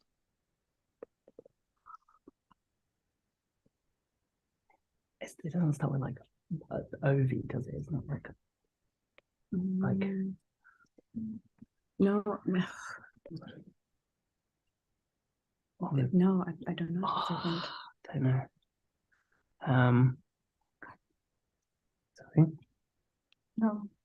So Yeah. 5 more seconds, and I'm going to ask you to commit to an answer. Oh, I wouldn't know. I couldn't guess. I just know. I Just don't say know. something. Yeah. You could guess. Yeah. What could we guess at? Absolutely blank. We're going to need your answer or leave it blank. Yeah. I don't know. We'll try like final answers like ovipository, something like that. I love the creativity. Love it. This is a good camp game in the over fire. It is stylopodium. So you can see the logic in the name. It's a very strong word. Stylo referring to the style, and podium the platform, the swollen area from which it arises. Wonderful. You won't forget that. No. So next one, and this is quite a funky one. Which of these following terms is not a variety of squash or pumpkin? Buttercup, crown prince, baby bear, or slazenger? Squash varieties. I mean, buttercup makes sense. It's like maybe potentially like butternut squash, right? I don't recognize the other ones. Baby bear, but I don't recognize any of the other terms. Crown, it's like a guess. Slazenger? I think it's Slazenger. Should we go to that? Yeah. Okay. Okay. Final answer is Slazenger. Okay, thank you for clarity. We get slazenger, and it is truly correct. It is not the variety of squash or pumpkin, although perhaps if you check against the Urban Dictionary, you may see why it has been put on these options. I'm not going to say anything aloud for the sake of being family friendly. So we're going to proceed. 1 point for you for that. Fantastic. Well done. And the final question in this round for you is tuber melanosporum is one of the most expensive fungi in the world. What is its common name? Truffle, it's not something like truffle. It is truffle. Yeah. It's truffle, yeah. Just go for it. Yeah, I guess so. Yeah. Most It's typical. sounds familiar. Okay. Okay. Final answer is truffle. Oh, okay. I'm afraid, thank you for your clarity. It is right that it refers to a truffle, but we're not able to give you a point because it is truly specific to the one that is known as black truffle, which is the only one that is as expensive as. So this is black truffle, costs between 1,000 and 2,000 euros per kilogram. Okay. And so sadly, you are not getting a point, but you were very close. Right, thank you. Thank you very much. So that's 2 out of 4 for your team for this round. Hi. Okay. Yeah, Eden is on, and the next team starts. So ready for battle? Yeah. Yes. First question. What is this plant family? Euphorbiaceae. Yeah. Euphorbiaceae. Yep. Yeah. Our final answer is the Euphorbiaceae. Thank you very much for your clear answer. Euphorbiaceae indeed is. So this is Euphorbia paralias in the picture, the sea spurge. Well done, fantastic. 1 point. Question number 2. The leaves of Iris species are referred to as equitant. What does this mean? Does that mean they're in pairs? I think it means there's no true center to them, or no true bond side. No true what, sorry? No true. So there's no bonds. adaxial and there's no adaxial. Yeah. Okay, so no there's no true adaxial and abaxial side. Okay. Our final answer is that there is no true adaxial or abaxial side. Okay, thank you for your clear final answer. I am not able to accept that. Fair enough. Leaves, the leaves, it refers to this term that the leaves are overlapping in 2 ranks. You know, when it's completely flat at the base. Yeah. A character that is also present in other families like Hemodoraceae from the tropics. I mean, Iridaceae is also there, but it's that truly flat and stuff. Yeah, but I loved your answer. It, you know, could be a term. There will be a term for that. Okay, so the next question for your team is which of the following is not a variety of tomato? I think it's plumito. Plumito, gardener's delight, yellow canary, postman pat. Yeah. In Spanish, gardener's delight. Yeah, yellow canary is postman pat. I'm 99% sure is. Okay. Yeah. Yeah. Are we? Yeah. Unless anybody's got any answers on that. I agree with your logic. Okay.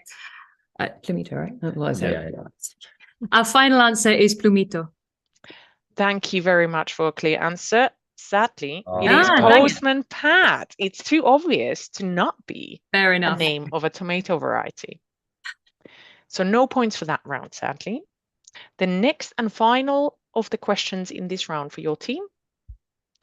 What is the common name for the black tubular fungus Craterellus cornucopioides?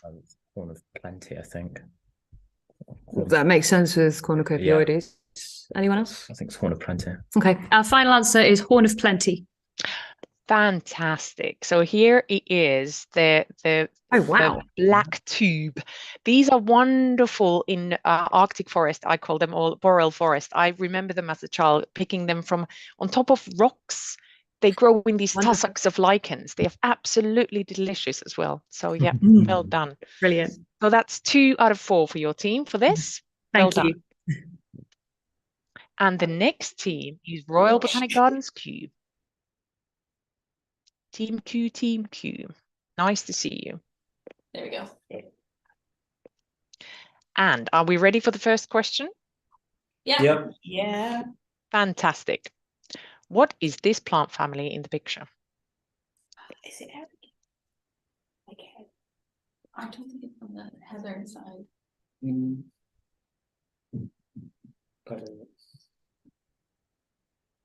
we should just say Eric. Or is it? No, it's not really like fakes. I know. Oh, well, maybe with the waxy leaf, but that's literally the only thing I'm getting off of it. I'm going to give you 7 more seconds before asking for your final answer. You would have said Casey. Okay, our final answer is Ericaceae. Your final answer, clearly expressed, is Ericaceae, and that's a point for your team. Fantastic. It is. So we're talking about the same family as blueberries, and indeed, if you know blueberry flowers, very similar. But this family is very diverse, includes even epiphytes with tubers. So yes, it is Ericaceae. 1 point for the team, and moving on to question number 2. What does the term spatulate mean? Well, it's like spatulate. Yeah, so is it leaf shape? No, I think it sounds like leaf shape. Because spade is the thing. So spade, not spatch, yeah. I think it's that it has a spade. Okay. But late is like 2, so like it's 2 spat. What is a spade? So you know in aroids they have that weird like single petal. That's the spade. Okay. So it said it has that plant that has I guess yeah. it's something like Okay. Yeah. Our final answer is a plant that has a spade. Okay, thank you for your clear answer. Sadly, we cannot accept that. So this isn't referring to the specific structure as you were referring to the aroid structure of the inflorescence. This is a general shape term that refers to the shape of a type of, like you could think spoon-shaped. In other words, a rounded shape towards the end, where it's fatter towards the end. So it could be anything. It could be generally their leaves, but it could be any plant organ that has that shape. Yes, it did spell it wrong. Yeah. Yeah, that seems a little unfair. Okay, so thank you for that, and we're going to move on to question number 3.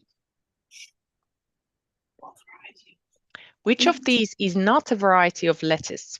Webb's Wonderful, Lettuce Spray, Redhead, Bunyard's Matchless. It has to be. It has to be lettuce spray.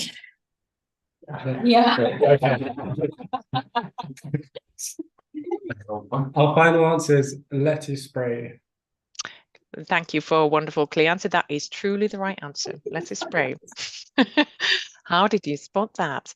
So well done. Fantastic. A point for that. So now the final question in this round for you. As its name suggests, the fungus Calvatia gigantea produces a very large fruiting body.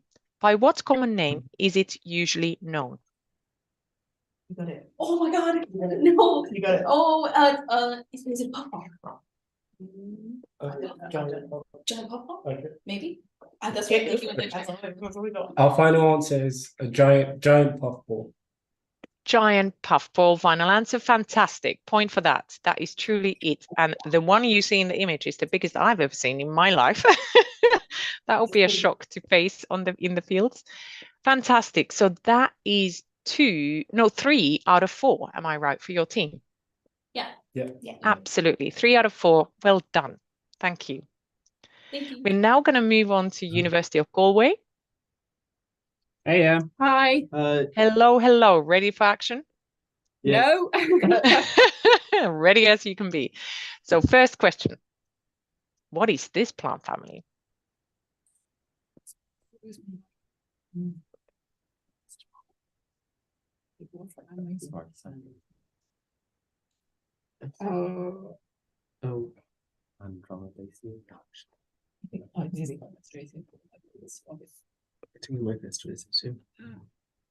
that all we've got? Yeah. Final answer, Asteraceae. Final answer clearly expressed is correct. Point for the team. It is Asteraceae, also Compositae, same. Artemisia vulgaris, the mugwort pictured in this picture. Fantastic, 1 point. Question number 2. The strawberry tree, Arbutus unedo, bears red strawberry-like fruits. What is the literal meaning of unedo? It's the grainy tasting. Grainy. Eugene was talking about this lecture. Is it grainy? Grainy taste, Grainy texture. Kind of stone-like texture, grainy. Grainy stone-like texture. Yeah. Okay. A final answer, it's grainy stone-like texture. Thank you very much for your clear answer. Sadly, cannot accept it. It refers to eat once. And the story goes this the berry isn't fantastically flavorsome. So as you eat it, best to go with a one swallow. I sometimes think as a Spanish speaker, unedo also sounds like united, but it is referring to the eat once. Fantastic. Next question, ready? I mean, not a point, but fantastic effort. Which of the following is not a variety of pea? You should know this. Kelvedon Wonder, Mendel's Longpod, Onwards, or Bikini? Lampard also sang the bit. Mendel was I know, but Bikini. Yeah. Yeah. Final answer, bikini. Fantastic. Thank you for your answer, but sadly not the correct one. The obvious wasn't so obvious. So Mendel's Longpod sounds like an obvious name, but is not actually a variety of pea. Shocking. Shocking. Readers, get on with it. Next and final question of this round for you. Serpula lacrimans is a fungus that may cause significant damage. What is its common name?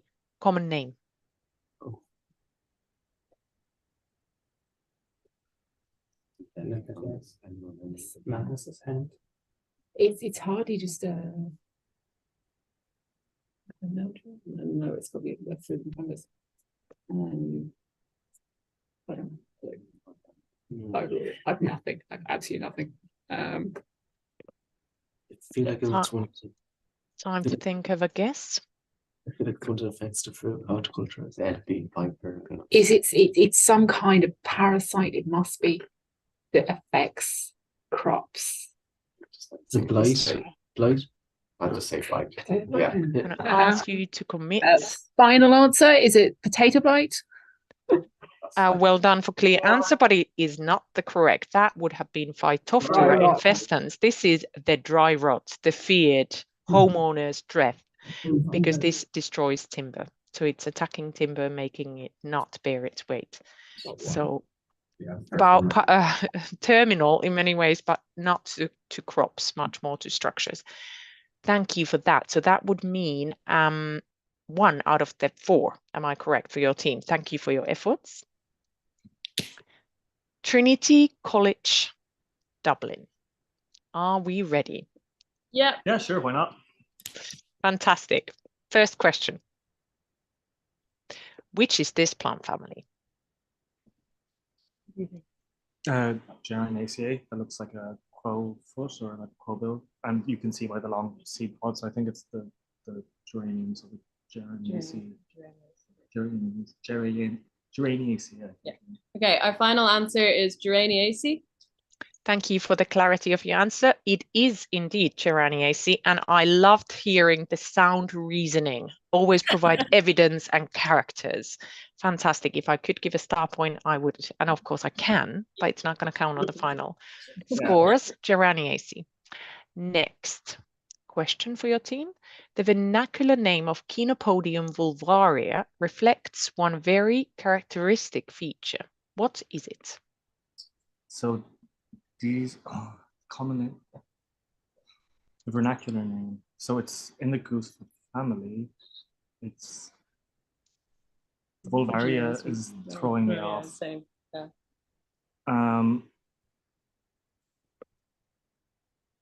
I would say the leaf shape, so the way it's kind of like spiky. Yeah, the spiky kind of like radiating leaf morphology. I think Okay. so, or leaf margin. Okay. Our final answer is the spiky radiating leaf margin.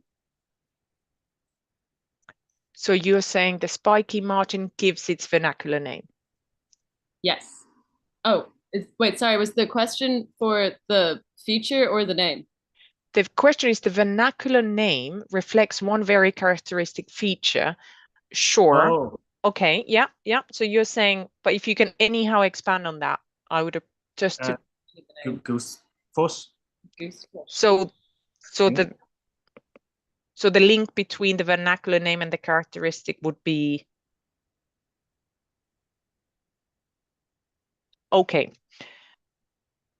So we're going to be harsh as it is semi-finals. The quality control is extremely high, and the judges behind my my shoulders are advising that as the final answer was submitted and wasn't exactly including the reference of either the smell or the shape of the leaf referring to goose foot, we're not going to give you points for that, sadly. But you were extremely close and perhaps hinting towards this. So 1 point out of these two at the moment. We're going to move on to the next question. Which of these is not a variety of onion? Red Baron, Tearjerker, Ailsa Craig, Crossbow. I would say tearjerker because people name vegetables after people all the time. Crossbow just sounds like something else. Tearjerker sounds too obvious. Too on the nose. Yeah. Okay. Our final answer is tearjerker. So final answer being the obviously oddball tearjerker. It's correct. 1 point. Fantastic. And the last question. What is the common name for the woodland mushroom Phallus impudicus? I don't think so. The stink one. Is that it? I think so. Phallus impudicus. Phallus impudicus means the translation. Yeah. But is there anything before? I don't think for this one. Like there's the netted stinkhorn, but like I don't know. All right. Yeah. Okay. Our final answer is stinkhorn. Okay, thank you for the clear answer. The full name is common stinkhorn. So I'm going to just ask the background courtroom if this is if there are other competing stinkhorns in the UK. So we are accepting that because there are no other competing stinkhorns. So that the word stinkhorn is used for this species only. So we're going to accept that. So that is a point for your team. Thank you. Thank you. Well done. So that completes round 1. Are we ready for more? So how are we getting scores at this stage, I wonder?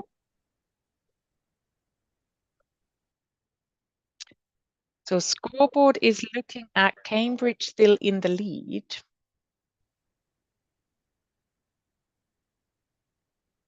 I can give you the scores now. It's Cambridge on 25, MMU on 21, Oxford on 21, Eden on 21, Warwick on 14, Galway on 15, Trinity have edged in front of Galway on 17, and Kew back on 13.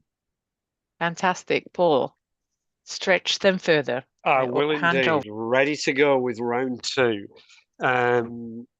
We've got, I think, quick chat with Oxford and Warwick, yeah? Yeah.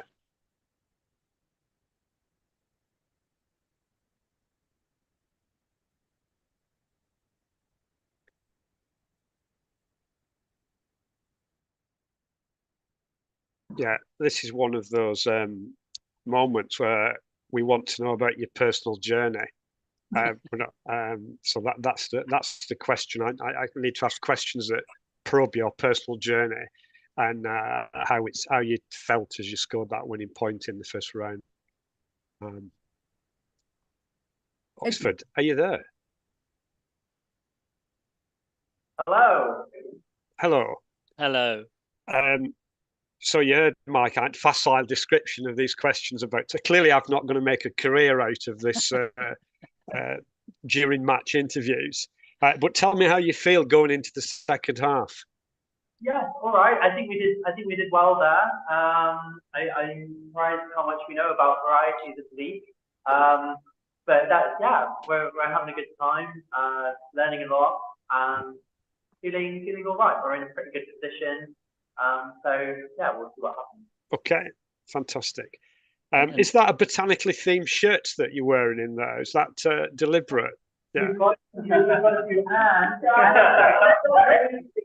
So your sartorial elegance is not wasted. I just want to point that out, really. Okay. And we've got some botanical theme going on, I think, in Warwick. So let's see Warwick. that. Yeah, lovely. Let's How are you move doing, to Warwick? you then. Yeah. We're doing well, yeah. I think it's just Annabelle that managed botanical theme this time. No probs.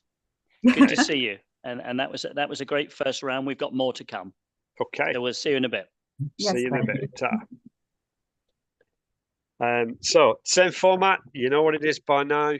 You know who the chair is. And I think who's on first? Who's the first team? There we go. Oxford. Fantastic. Are you ready, Oxford? All ready. Okay. First question then. One class of plant seed proteins binds to sugar molecules, and this feature has been used in tests to identify human blood groups. What's the name of this class of proteins?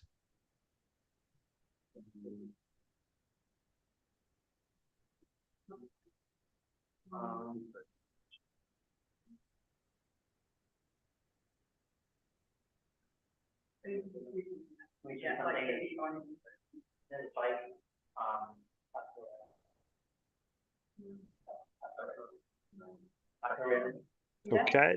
Our final answer is saccharin. Sadly, I don't think you're right there. Your answer is lectins, which would be the botanical name, or the usual lack of imagination from those work with animals, phytohemagglutinin, which is exactly what it does. Yeah. Okay, next question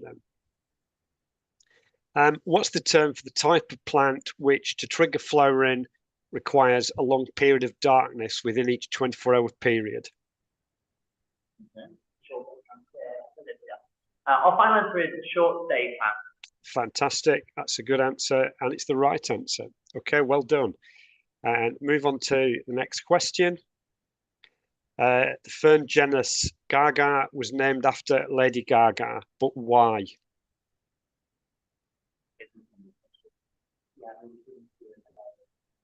Yeah.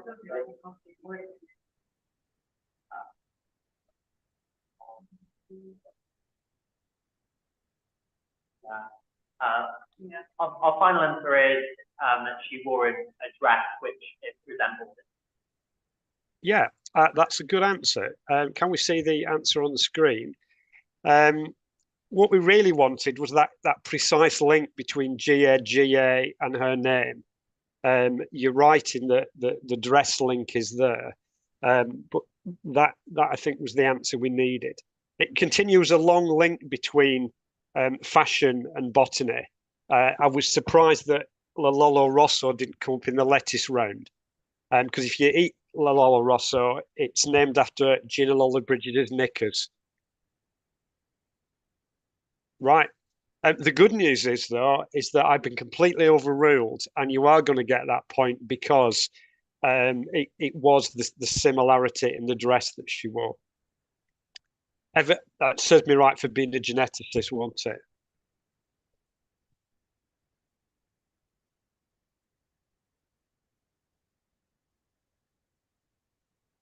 Right. Okay.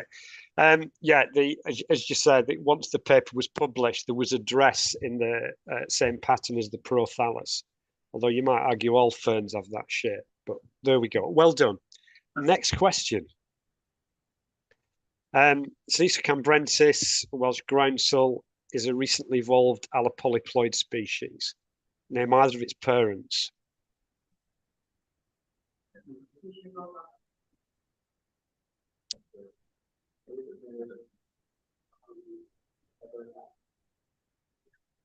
Our final answer is Heath Groundsel.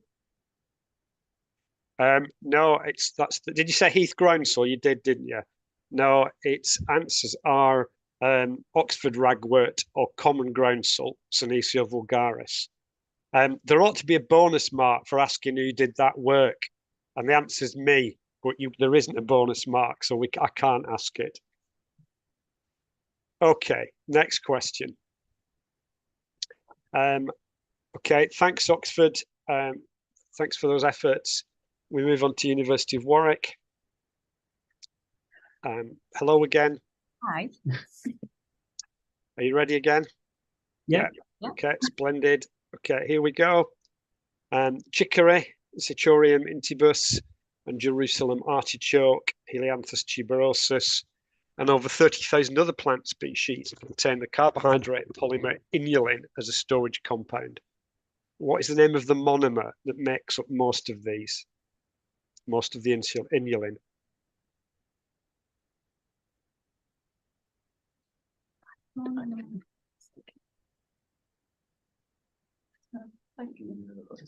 A single sugar. Yes. I think try and guess at what it could be. Yeah. I don't know.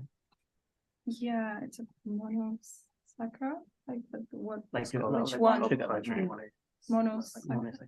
Yeah. Yeah. Maybe go for that. Final answer, monosaccharide. Is the wrong answer, I'm afraid. The answer is which monosaccharide we're after, and it's fructose. Okay, good stab at that. It's a tough question. The next question then. Which floral organ is specified by flower tissue expressing B and C class or homeotic genes? Oh, I knew. Oh, is it petal?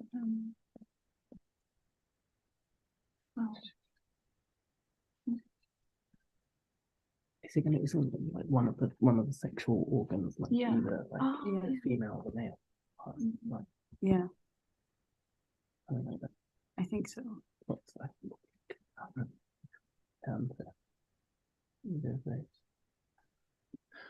I don't enter. We just Have you got a final answer? Yeah. Okay. Final answer, anther. Sadly, I like your logic there, but no, I don't think we're giving that one. No parts. Okay, next question. What level of taxonomic hierarchy comes above the tribe? Below species, genus, family. Is it order, tribe, or tribe? I think it's family order. Yeah, maybe. Tribe. So above tribe.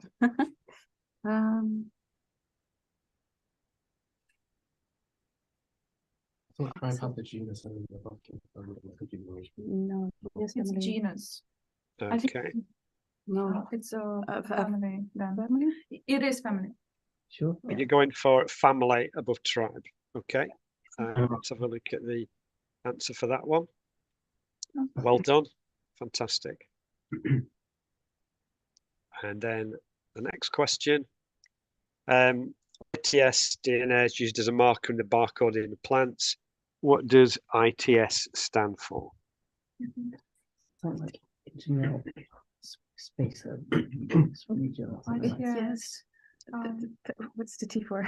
It's that come from into generic spacer region. I think something like that. Yeah. Should we try that? Yeah. Okay. Try that. So the final answer is intergeneric spacer region. Intergeneric spacer.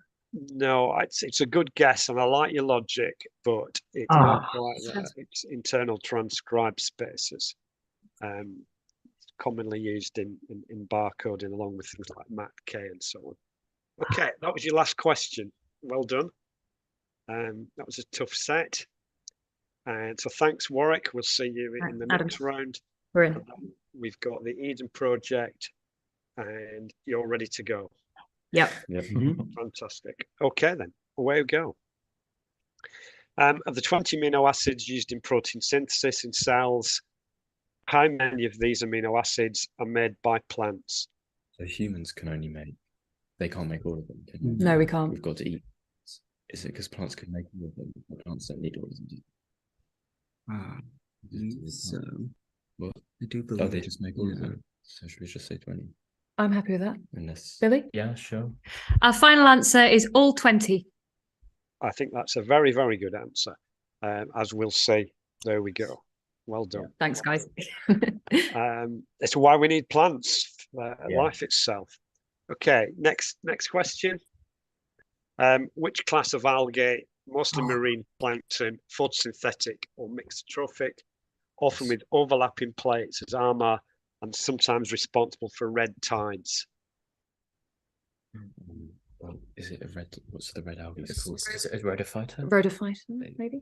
That's the best guess I've got. Yeah. So Best I've got. Yeah. Okay. Our final answer is rhodophyta. Okay, I think that we're not accepting that. Okay. Because it's a good, well worked out answer, but we're actually looking for a group of the rhodophyta. Got it. So you're right. If we give half marks, we'd give it, but we Thank you. Vicious but fair. So vicious in that instance. Okay, next question then. What is known as a perfect flower? it's a flower that has both stamens and carpels, isn't it?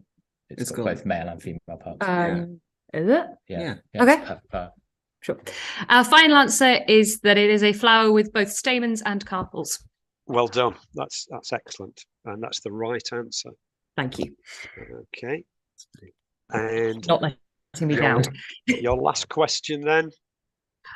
The wild answers bananas and diploids, but what level of ploidy is the modern commercial Cavendish banana? Can't be grown from seed or No, anything. they're all can it? genetic. They come to each other. Like a so it's obviously got something in it that makes it infertile. Yeah. Is it like a tetra? So like is No, we just bred out the seeds and took out. Okay. Yeah, but it's we need an answer. We need a ploidy level. Oh, so do you want to say they've made them sterile because ploids. So it's tetraploid. Okay. Okay. All right. Tetraploidy? Yeah. Our final answer is tetraploidy. No, sadly that's wrong. It's triploid. You need an odd number. Yeah. Okay. To give you that infertility. So typically, even numbers give you some fertility. What you've got in banana is all fruit and no seed. The kind of black bit in the middle is the aborted seeds there. So yeah, a tough question again. Always. And it gets its name because of the William Cavendish, the 6th Duke of Devonshire, was the person for cultivating it and then send it out to the various colonies where it's still grown. Okay, I think that's your last question. It is. I'm going to have a drink of water before we get Botanic Gardens Q on. Thank you. Thank you. We'll see you in the next round. Q, are you there? Yeah. Fantastic. We'll move into your set of questions then. Some of the lectin proteins in plant seeds are toxic to humans unless the seeds are processed correctly. What processing is needed? Heating or fermenting. I mean, fermenting is usually the one that heat. Lectin and cassava. Let's say Yeah. Let's say Yeah, I think cassava's like cassava. I think we're so what do you want to say? Fermented or heated? Heated. It's something. So heated seems the same. Yeah. Okay. Yeah. Our final answer is heating. Okay, I think you need a bit more than that, significantly more. So we're not going to give you that mark. Yeah, so put it this way: I'm not coming round to your house for me tea if you're serving lectin-rich proteins. Yeah, so you've got to soak them in water, let the lectins dissolve out, and then you chuck that away, and then you get to heating them. Okay, we're on to the next one then. Within the photosynthetic electron transport chain, which isoprenoid molecule carries electrons from photosystem 2 to the cytochrome B6F complex?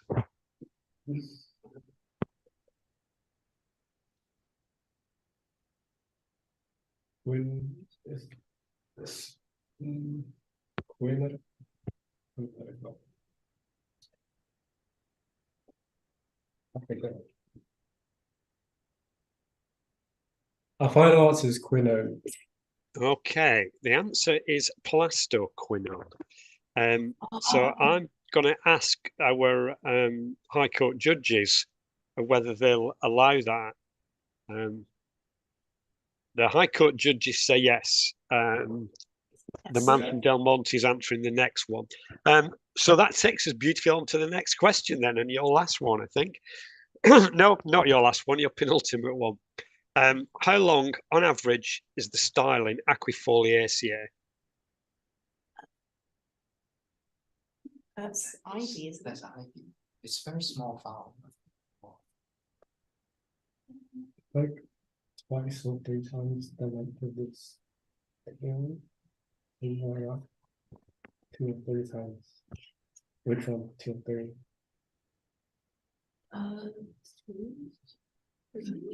3. Ivy are weird. Okay. Our final answer is 3 times the length of the stamens. Okay, that's beautifully mathematical and elegantly put. I'd actually like an algebraic formula for that. Sadly, it's completely wrong. As you can see there, the stigma is sessile. There is no style. Oh. Okay, next question then.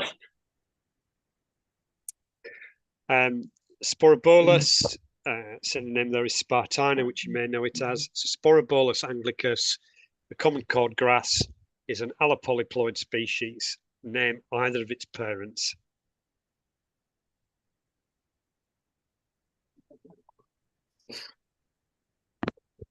I think we're working on grasslands. I don't know grass. 2 common grasses. Bulrush. I don't want to say it. What? Name either of the parents. Just say a bulrush. Bulrush. Yeah. Okay.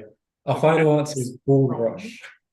Okay. Again, a very intelligent and well thought out answer. Complete nonsense, though. I'll tell you what, it's much easier being chair than answering the questions.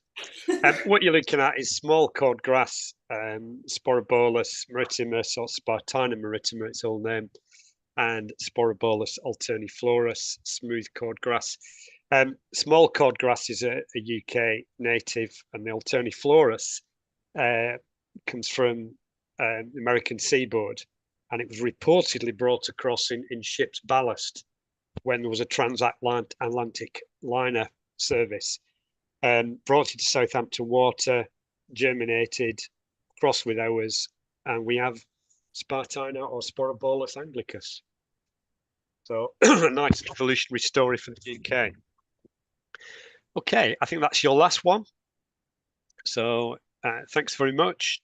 We'll then move on to Galway and your questions. Where we go, if you're ready. Hello, yeah. You're there, okay. So where we go, what's the technical name for the space within plant tissue external to the cell membrane?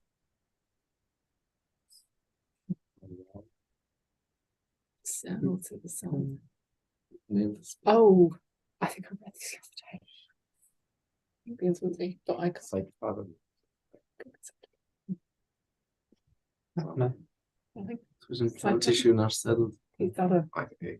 It's external to the cell. External. It's external Between to the cells. But this would be some. It's not. It's external to the cell. It's like so you carry it. Yeah, that probably So is obvious. screwing me up. Have you got a final answer? Final answer: cytoplasm. Okay, and I think you'll find that's not right. What we're looking for there was the apoplast. Obviously, the cytoplasm is within the cell membrane. I think we knew that. I know you knew that, really, but Yeah, we didn't have a real answer. Yeah, I know. I spotted that. Okay. Next one is what physiological property of plants integrates the effects of osmosis, gravity, mechanical pressure, and matrix effects, is measured in megapascals and is denoted by the Greek letter psi. Is it the capacity to pull water? Is it capillary action? No. No, it is something like that. It is. It's something. Yeah. Transpiration. No, it's not about transpiration. No, it's to do with moving water. I think it has to be capillary action. No, but conductivity. I'm going to again push it for a final answer, team.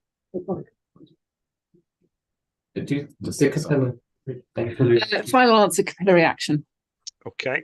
Again, good logic and understanding, but more general or water potential. Okay, next question. What might most people first notice on opening a herbarium cupboard of the Valerianaceae? The smell. Final answer. Okay. Could you qualify that? No, too late because we've already put the answer up. Are we accepting that one? We are accepting that one. Cool, I don't know. I'm getting soft on these young people. Well done. Good answer. And your last question. If you've not spotted the trend by now, what ploidy is bread wheat?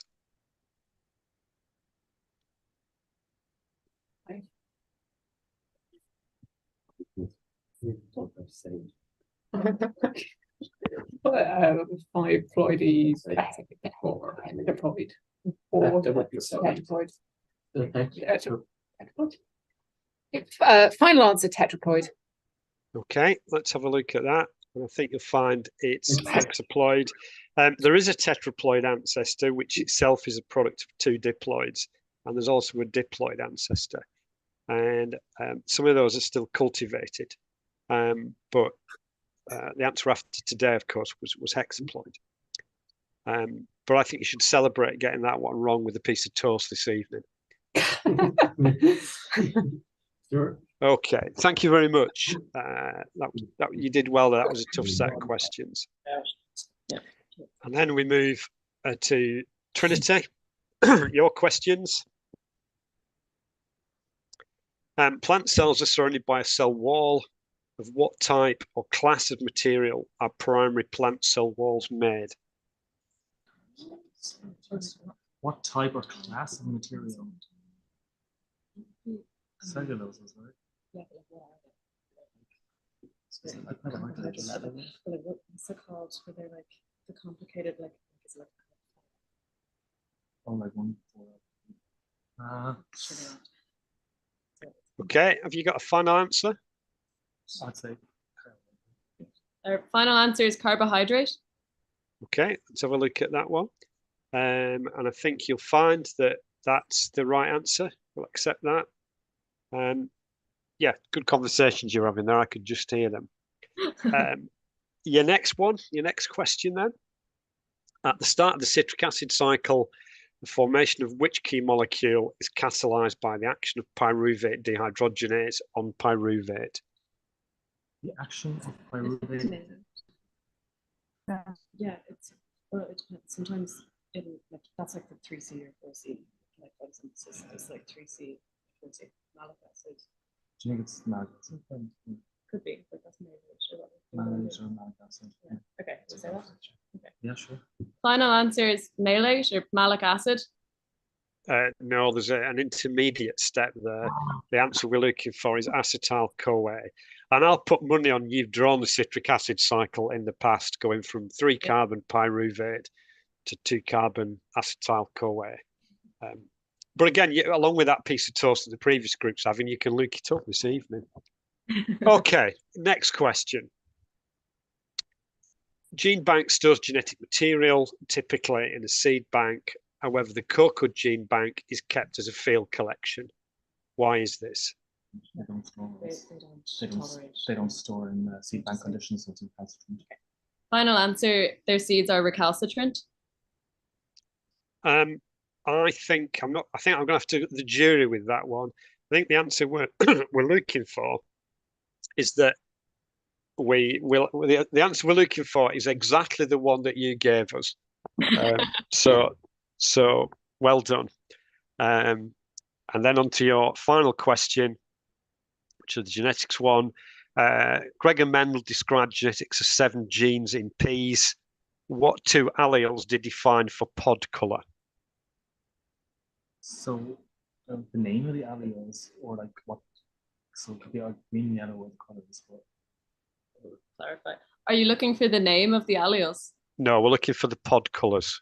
Okay. That's flower. Oh, flower. Yellow and green. Okay.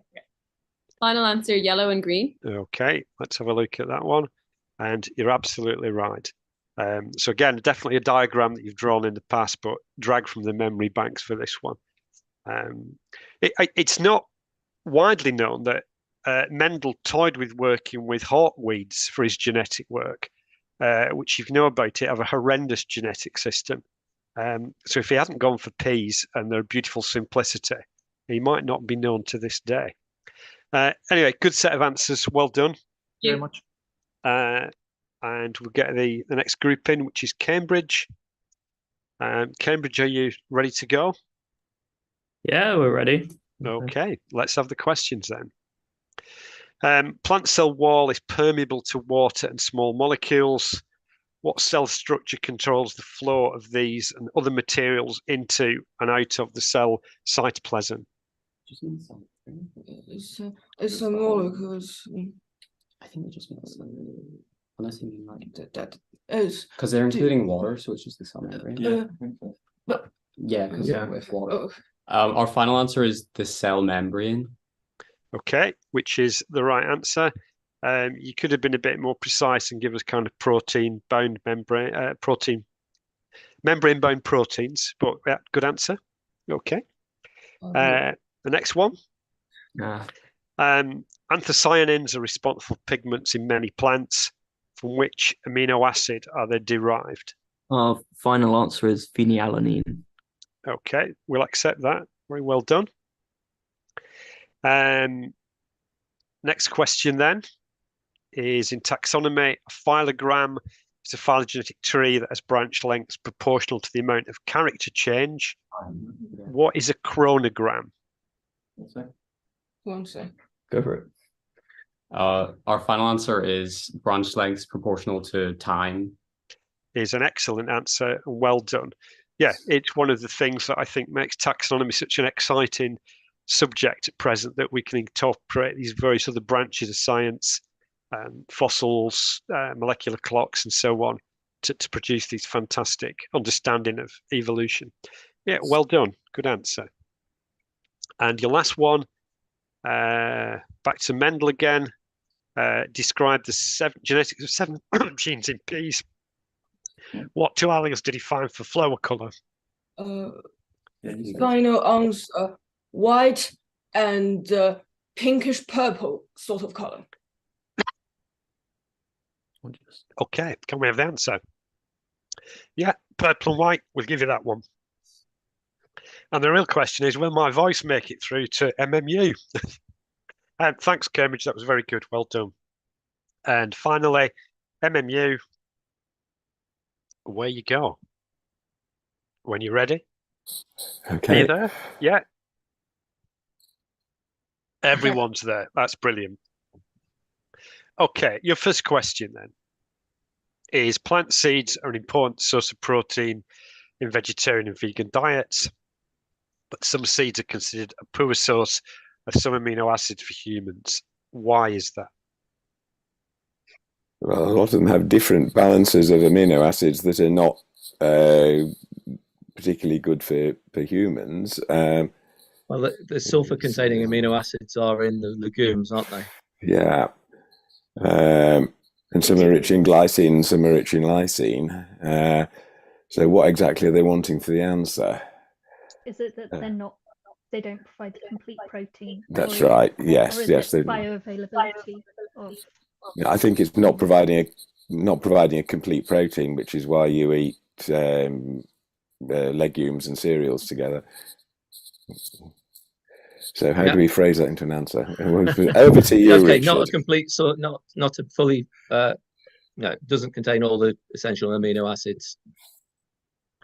Is that your final answer, MMU? Think. Are we happy with that? Yep. Yeah. It is. Yeah, I'm happy to accept that. You've got the essential element, and you've not got a mix in some of them. Okay, so well done. Your next question then. What pillar-like structures are formed from mats of cyanobacteria trapping sediments and are thought to be some of the oldest evidence for life on Earth? That would be stromatolites. Yeah. Final answer, stromatolites. Well done, is the right answer. The classic photograph there is typically taken from Australia. A less known fact is that there's some in the Yorkshire Dales, which are not quite as large as those, but are spectacular nonetheless. Okay, next one. In plant nomenclature, what is an isotype? Isotype. No. Is it the Things that are the same. herbarium folders, isn't it? Oh yeah. The isotype is the first identified one in the herbarium folders. Yeah, go with that. You want to say that, Fern? Pardon? You want to say that to give the answer on that? Okay. Final answer. The isotype is the type specimen in herbarium folders. That's your final answer. No, I think needed a bit more finesse with that one. Your holotype is the one that it's described from. Your isotype is the duplicates that's then often dispersed to other herbaria. If your holotype and all your isotypes are lost, then you've got to just have a neotype, designate a neotype. That's a bit wavy. Yeah. Okay. And your next one. And the existence of what sort of DNA was identified biochemically in 1959 and confirmed by electron microscopy in 1962. Is it possibly mitochondria? Or chromosomal. Given that it is plants. We'll go for chromosomal, do you think? Well, that all DNA is chromosomal, isn't it? Sorry, not most of it. Chloroplast. Sorry, Okay. chloroplast. Chloroplast. So we say chloroplast DNA. Yeah. Yeah. Okay. Say chloroplast. Yeah. Final answer for DNA from chloroplasts is the right answer. Well done. Well worked out. done. I like the logic on that one. Yeah. And I think that closes round two. So well done, all the teams. That was a tough set of questions.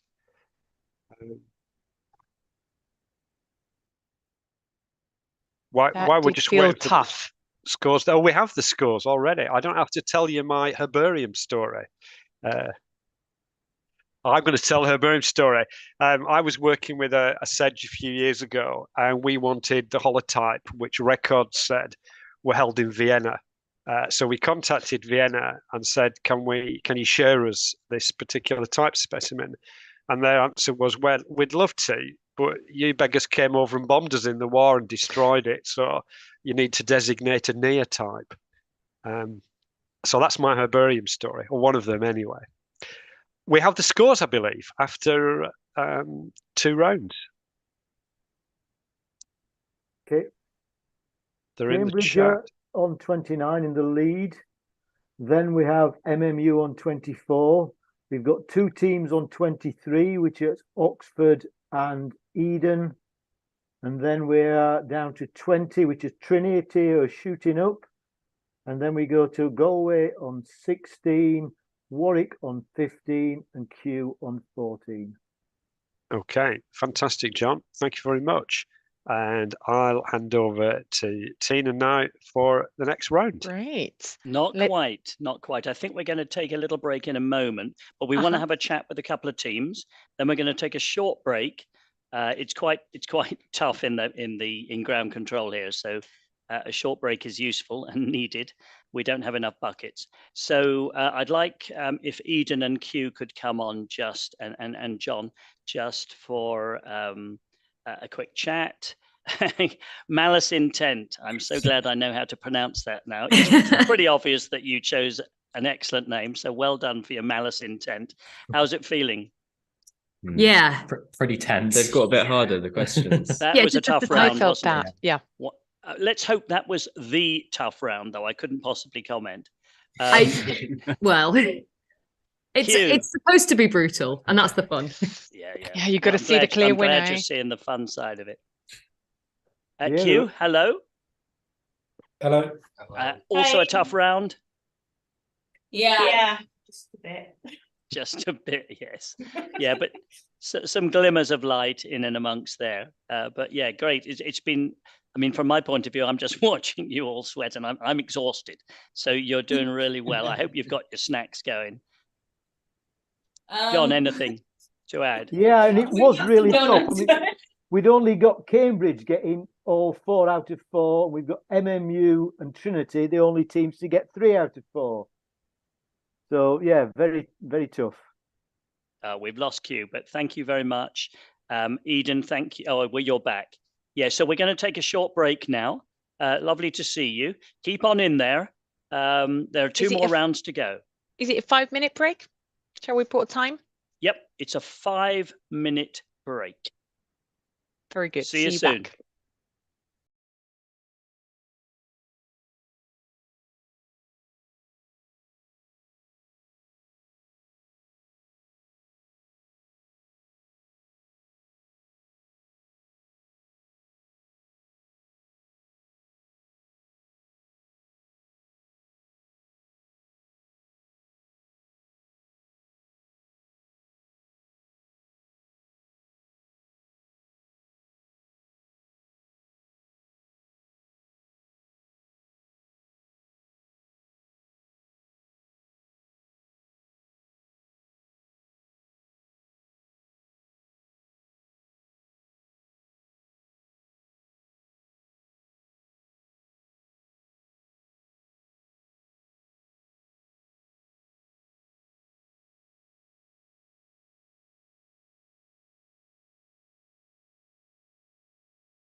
Hi, welcome back. So this is the Botany University Challenge and part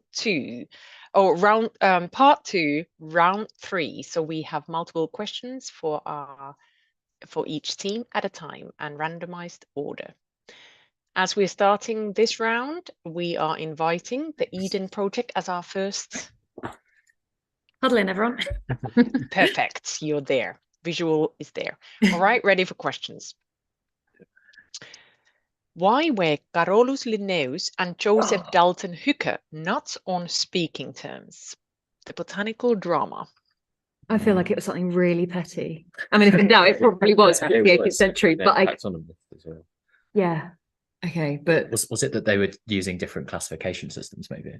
Or... on that basis, none of Europe would have been speaking to each other. No, fair enough. I'm not saying it's not that. Yeah. Just anyone? I wouldn't have a clue. Okay. I think different classification systems might be the best we've got. There are stuff that's been moved from Hooker a lot, like because I've been looking at some stuff. So competing classification systems. Yeah. Okay, our final answer is that they were using competing classification systems, and a lot of Hooker's taxa got renamed in favour of Linnaeus' system. Thank you for your answer. Sadly, it is not true. It's simply that Linnaeus died and Hooker was born 40 years later. So they never coexisted. Trixie. You know what? I should have known that. Next question. Which green leaf vegetable is included in Norway's national dish fårikål?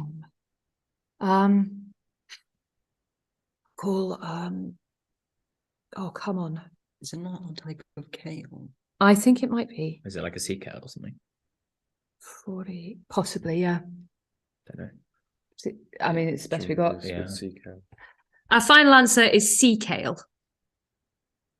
All right. So very interesting. Thank you very much for your answer. It is kale. It's cabbage specifically, but as it is the same, sea cabbage isn't the same species. So perhaps there's an argument there to say we shouldn't, but we are going to accept it. It is very right indeed that kål refers to kale, cabbage, and such like in Norwegian. So congratulations, a point there gained. So the name fårikål refers to sheep and cabbage. As simple as the food is the name. Yeah. So wonderful. Next question. What is the name given to the phenomenon whereby seed dormancy is broken by a cold period? Are we sure? I think it is, but I just don't want to. I do too, but we've done this before. I mean, stratification could be. Is where the Vernalization or cold stratification? Both, either. I would go with the more scientific term personally. So vernalization or cold stratification? Not cold stratification. Vernalization. Yeah. Vernalization. Are we happy with that? Isn't vernalization? It has to flower after vernalization.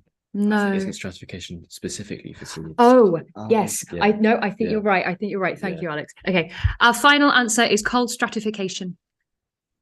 Okay, thank you for your final answer. So cold stratification, as I understand, refers to the process of exposing seeds to cold and most conditions. This is vernalization. So I suppose in my eyes, they refer to the kind of opposites of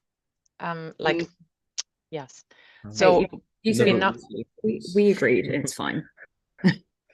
And the next question, and the final in this for your team. What is this fern genus? Blechnum. Yeah, I'm happy. Happy with that. Final answer, Blechnum. Correct. Plechnum spicans, as I would pronounce it, the hard fern or the deer fern. And you can see both fertile and infertile fronds in there. Now in the Plechnaceae family. Brilliant. Well done in that round. So 2 points. Next team is Royal Botanic Gardens Q. Are we there? Give me a shout. Yes. Yeah. Brilliant. So we're ready for your 4 questions. Yeah. First, if you put a spoonful of a condiment made from Vaccinium macrocarpon, fruit, and Beta vulgaris extract onto your dinner, what would you be adding?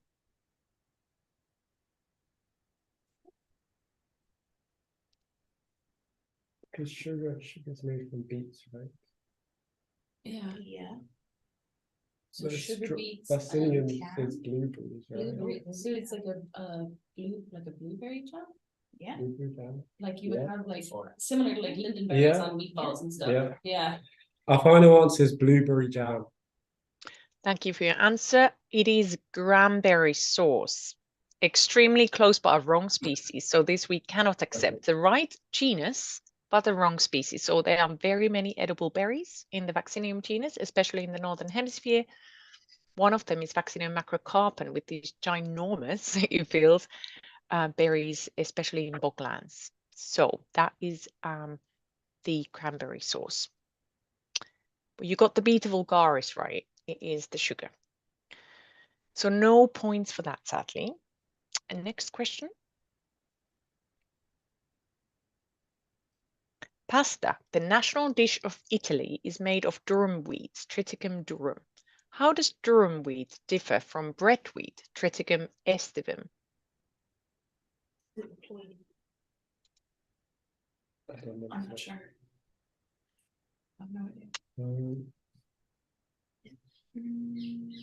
Maybe the number of grains thing. I don't know. Or is it like the coat? I think it might be the coat because that's the issues people have, like agreements with this. Is they can have durum wheat, but they can't have regular wheat because of how they're able to digest the. Huh? What are you going to say? When you said the coat of the. What are we saying? So how do you phrase that? We are going to need your final answer in 5 seconds. Is like seed coat on it. I don't know how to do like the sheath coat. Yeah, something like that. The sheath coat is different. Our final answer is the sheath coats differ. Thank you for your final answer. It is unfortunately not correct. It's about the ploidy level. Okay. So durum wheat is a tetraploid with 2 parents rather than hexaploid with 3 parents. And durum means refers to the hardness of it. It's difficult to mill it into flour. So proceeding to the next question for your team. Which occupation is associated with this plant in the picture?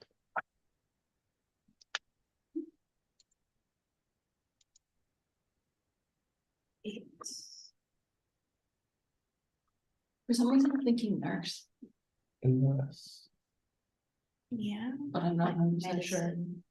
I'm literally just pulling that out of the air. Would you say nurse? Yeah. Our final answer is nurse. Thank you. Nurse is not the correct answer. It is soldier. So this is based on the common name shaggy soldier of Galinsoga quadriradiata. And the final question for your team. So we are missing a question about, there's been a theme of pteridophytes. Am I right, team? The support team, the High Court judges. So Galway, Galway is staying behind. Galway, be ready in your stations. We're still needing one more question for Botanic Gardens Q. Referring to a plant identification, I believe. So hang on. You're getting it wrong anyway. So Yeah. Tension in the air. Get your minds in the plants.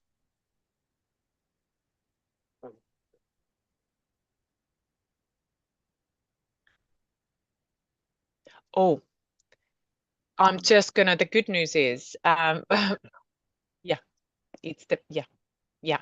So cold stratification, the situation where I was saying vernalization is kind of opposite. So it's the cold stratification is the same thing. It's just the other one is breaking the dormancy, and the other one happens in nature. It's the same thing.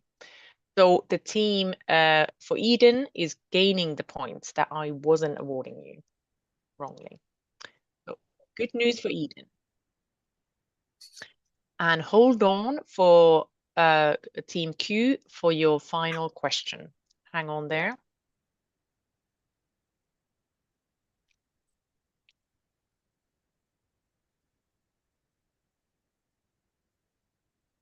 Oh, so Q, you're gonna. Oh, yeah. So we're gonna add this question that's missing for team Q in your next round, Q. So next time, rather than getting 4 questions from Paul, you're gonna get 4 questions from Paul and this missing question. Is that okay? Yeah, cool. We are gonna thank you so much. And we're gonna get on with Galway now. So moving on to Team Galway.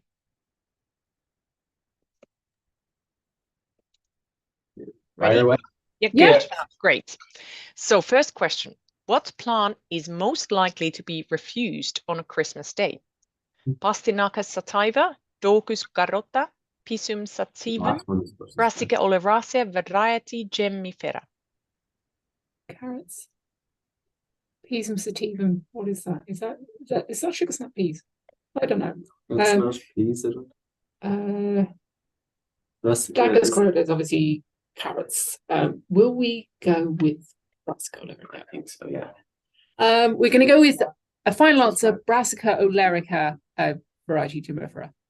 Thank you very much. It is indeed, and it's known as the Brussels sprouts. What a bad fame this wonderfully tasty vegetable has. I don't understand why. It's just badly cooked. So 1 point for your team. Well done. Next question is about falafels. They're eaten throughout the Middle East, and they are a national dish of both Palestine and Israel. What is the main ingredient? Chickpeas. Final answer. Final answer, chickpeas.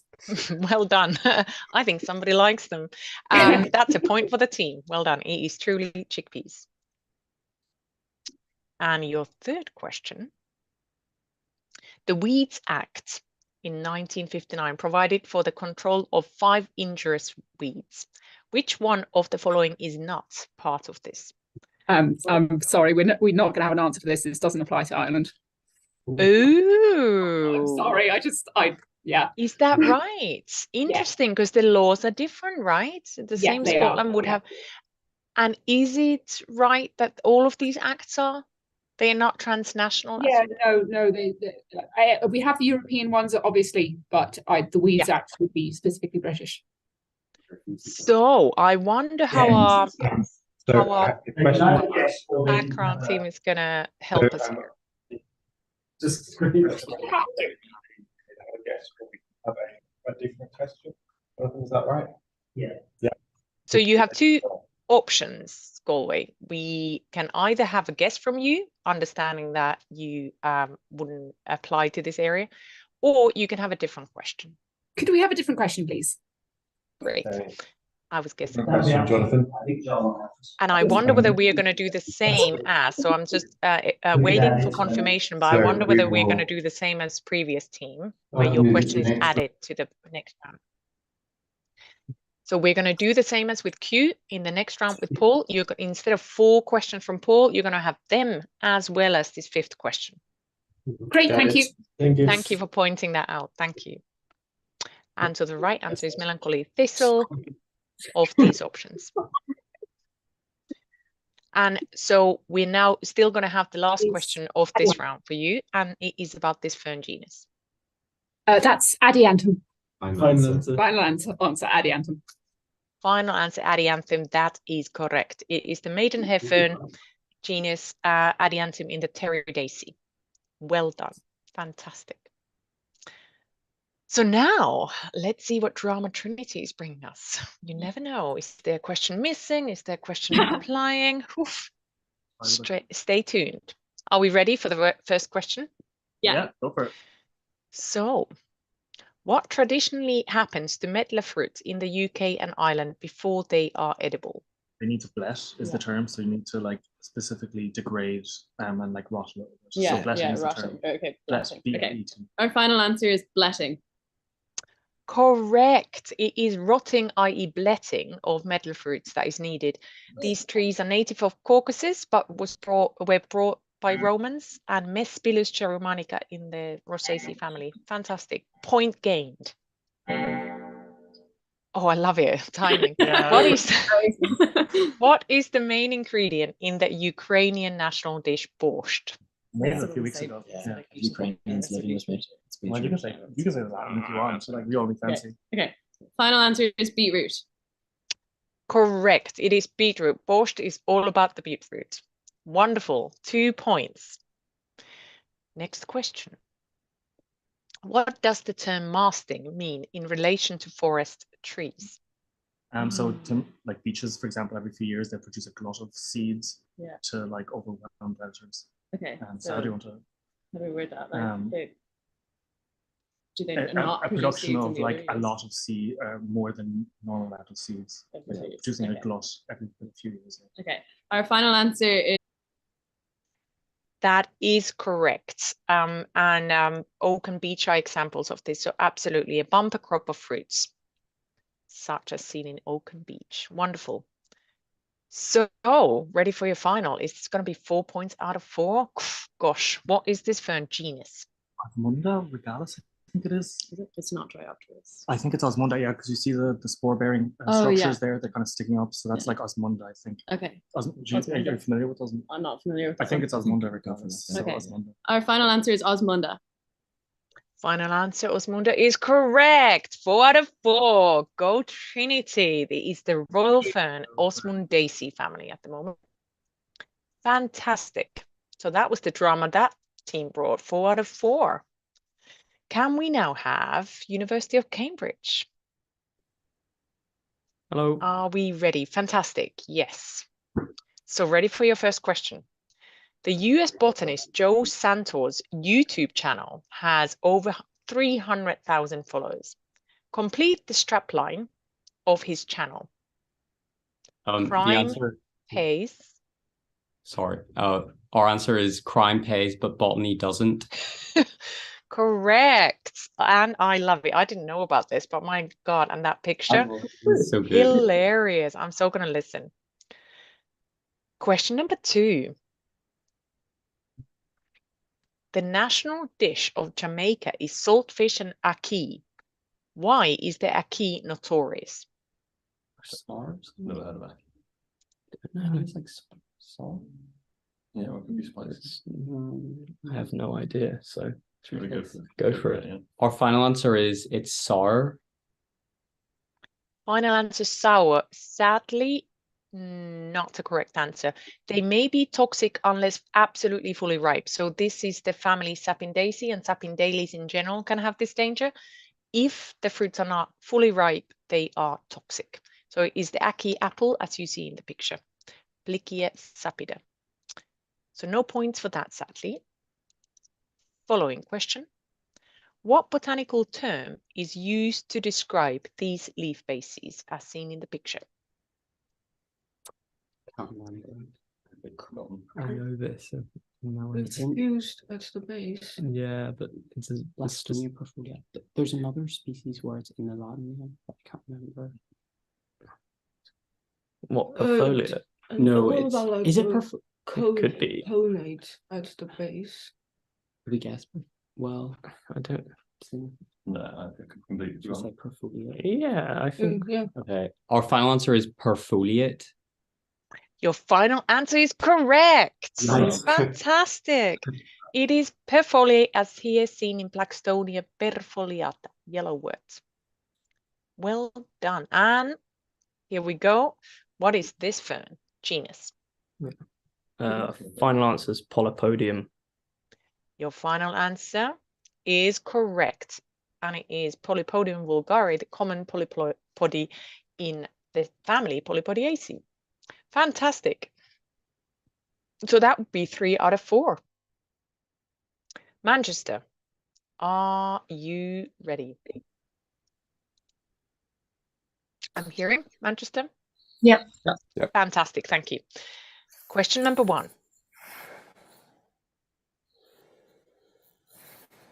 Conkers have been played with by children for years, but they were also collected for the UK war efforts in both world wars. Why? Well, they were used to make acetone, which is used in the manufacture of explosives. That's our final answer. Very good. That is your final answer. Very much. And so that is a point gained. That is indeed the correct answer. Fantastic. Question number 2. From what plant family are the main botanical ingredients in the North African speciality couscous derived? Couscous is wheat, isn't it? Yeah, Got so wheat, isn't it? the family would be Poaceae. Poaceae, yeah. Okay, final answer, Poaceae. Yeah. Brilliant. Final answer, Poaceae, and that is another point gained for Manchester. Brilliant, fantastic. Number 3. What are these dark blotches on these leaves? Well, Black spot. should be sycamore Mold, isn't it, tar on spot, sycamore? but it's not on sycamore. But say the tar spot fungus. Yeah, Yeah, it's that's got- what I would call it. Yeah. What did you say? Richard? Yeah, if we'll say tar spot fungus. Final answer, yeah? Okay. Yeah. Tar spot Is fungus. that your then, final answer? Yeah. Confirmation? Yes. So final answer, tar spot fungus is correct. And that is on Norway maple, not sycamore. Absolutely correctly pointed out by the team. And final question. And here we are back into ferns. What is this genus? It's Azolla, isn't it? Well, Azolla is the only water fern I know. Yeah. I've never seen that before. You go for it. So is that the genus? Yeah, I think, yeah, it's Azolla folliculoides is the common one. Yeah, okay. Go for Okay, Azolla. so we'll say Azolla, final answer. Azolla is your final answer. Yeah. Sadly, not a fourth point gained. That is Salvinia in the Salviniaceae. I've never heard of that one. Absolutely fantastic effort. 3 out of 4. Well done. Thank you. We're now inviting University of Oxford team. The birchies are back. Are we ready? So question number 1, bad birchies. What is notable about the leaves of Lathri clandestina? So our final answer is they have no chlorophyll. So close, but not. They are parasitic, but the leaves don't exist. So they are so absent, they don't exist. So yes, you were on the right path. Fantastic. And it is the family Orobanchaceae, famous for hemiparasites and some true holoparasites. So that is the answer. They simply do not exist. No points, sadly. Next question. Ooh, watch this space. I am being corrected. I am being corrected here. Team, you're glad to hear that you are gaining a point because the leaves do exist. They're absolutely reduced to scale along, they are scales along the stem. So they are there and they do not include chlorophyll. So you are gaining a point. And so the next question, a spice from which plant family is key to Hungary's national dish goulash?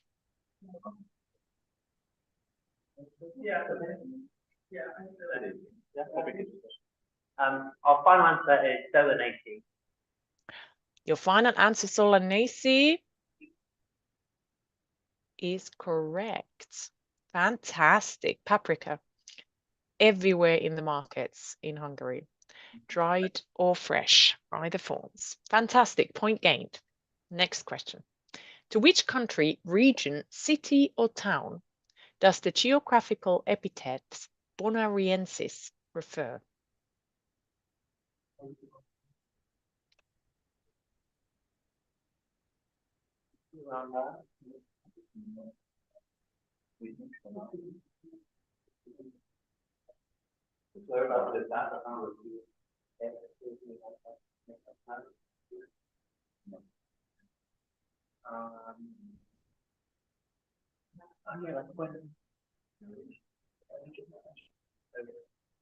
I wish I could hear all this thinking. So our final answer is Argentina. The final answer is Argentina. Sadly, I'm not sure we can. We are able to give a point. We are able to give a point. So it does refer to Buenos Aires in Argentina, but we are giving a point. That's very nice. We're being very nice. So point gained. Look at that niceness. The High Court judges are being nice. What is this fern genus? Our final answer is Pteridium. Pteridium is your final answer. That is correct. So bracken is in the picture, and that is Denstediaceae now, the family. Wonderful. So am I right? This team got 4 out of 4. Bring back the drama. Well done, Oxford. Next, University of Warwick. Yes. Yes. Question number 1.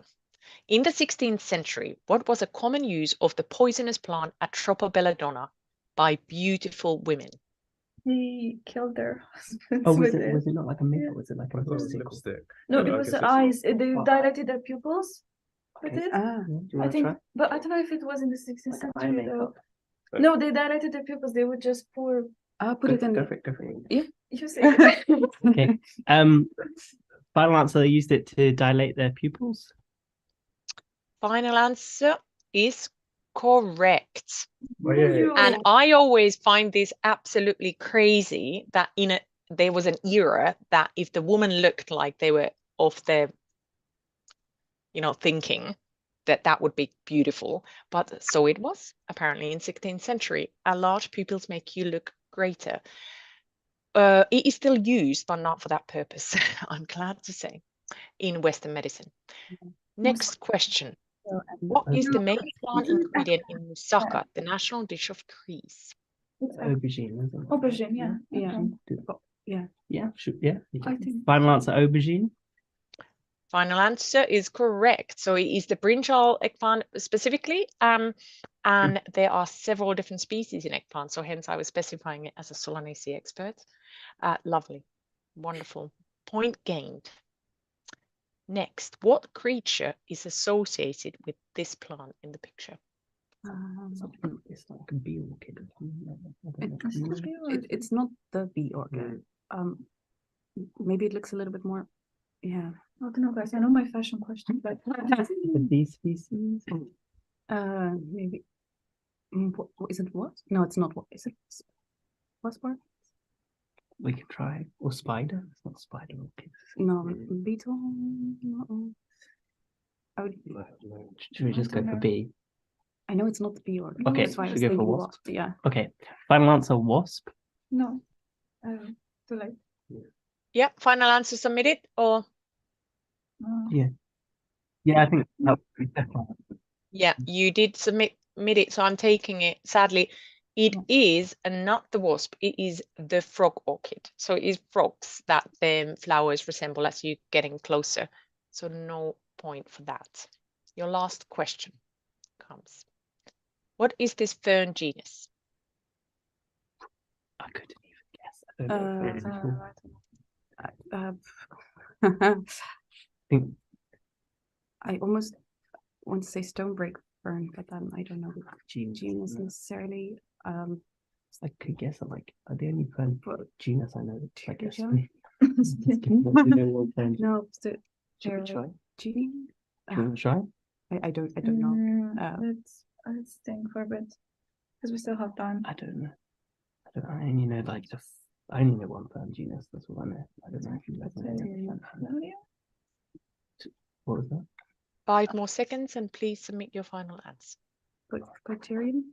Or split this. Asplenium? That was, I guess, one that gets that. Please start with the final answer is. Final answer, asplenium.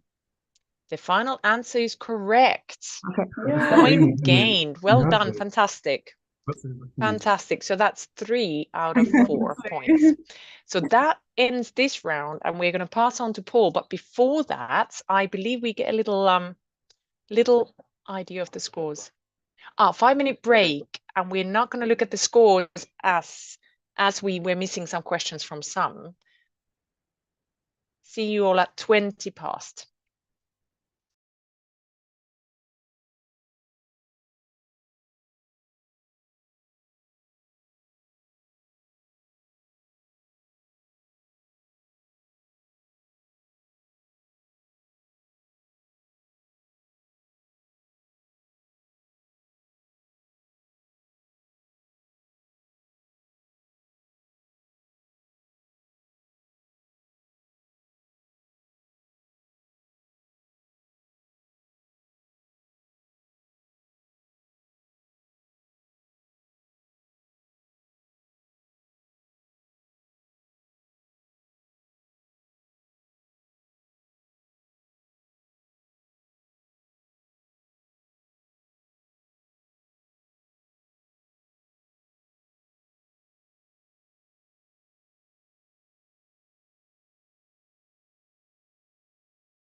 Hello, welcome back after that slight hiatus. I'm really reaping the rewards of wanting drama, because we've had quite a bit of drama in this last round, but welcome back, Teams Ireland. We've just spent a little bit of time retrieving Q's lost question and sorting out an extra question for, was it Team Galway?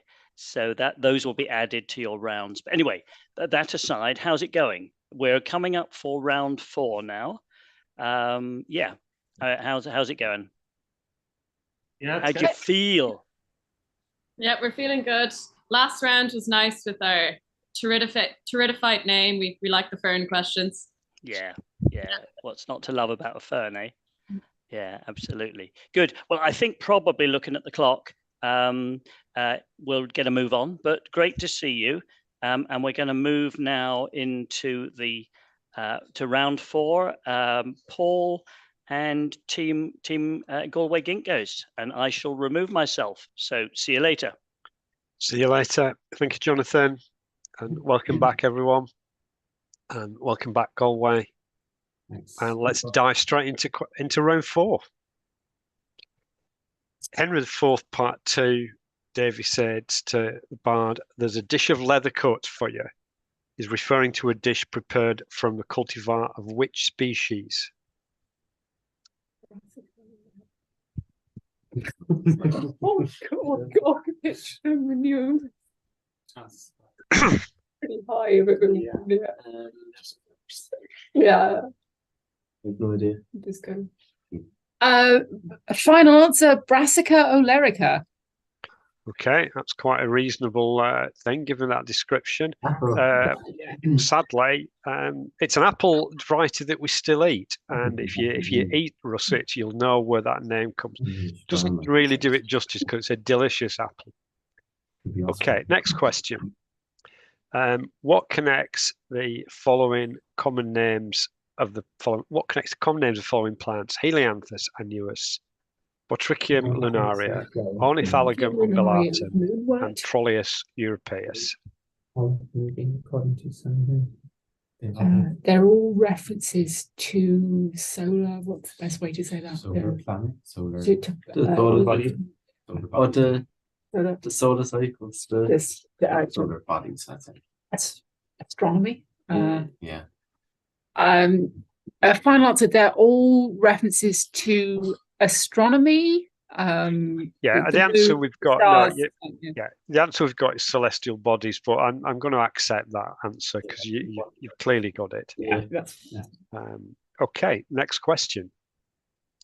A staminal tube topped with a brush of many stamens surrounding a free style is characteristic of which plant family? Yeah.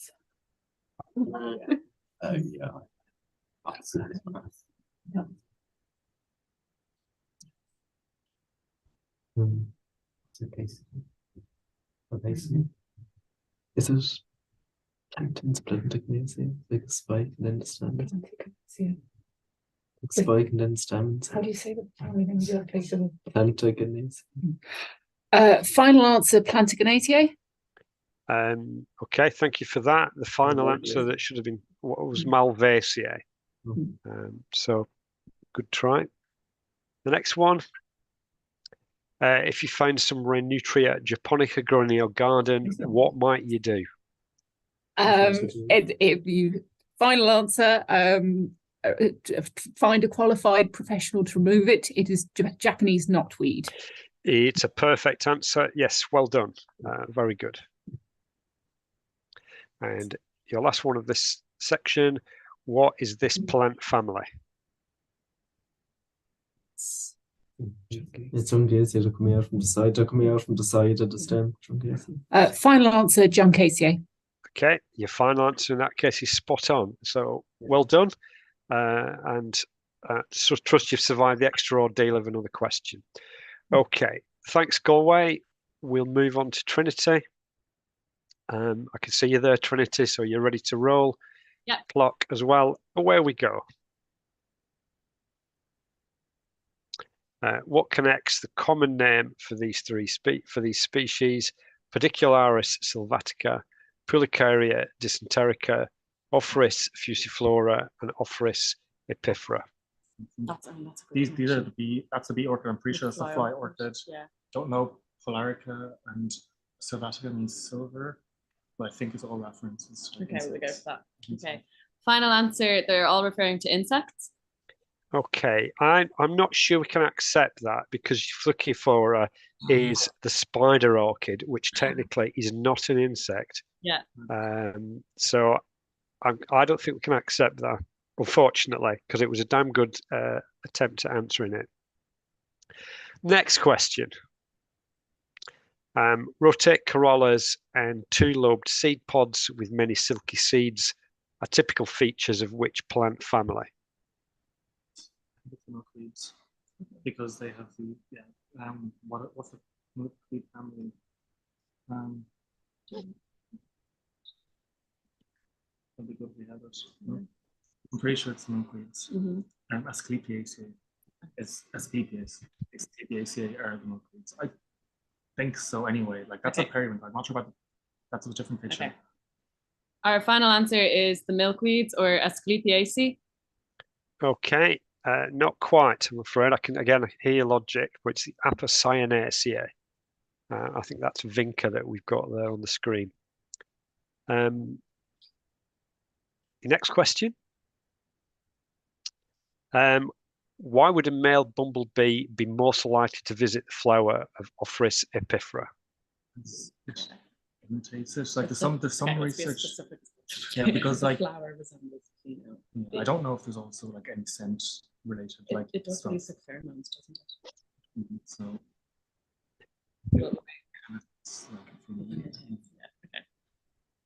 Because its flower imitates a female bumblebee. Okay, I think we can accept that.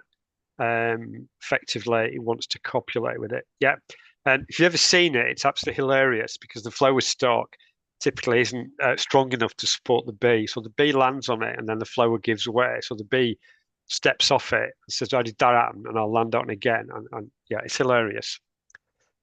Okay. And your next question, your last one, which is this plant family? I know that. That's a willow herb. That's Epilobium. But I'm not sure which plant family Epilobium's in.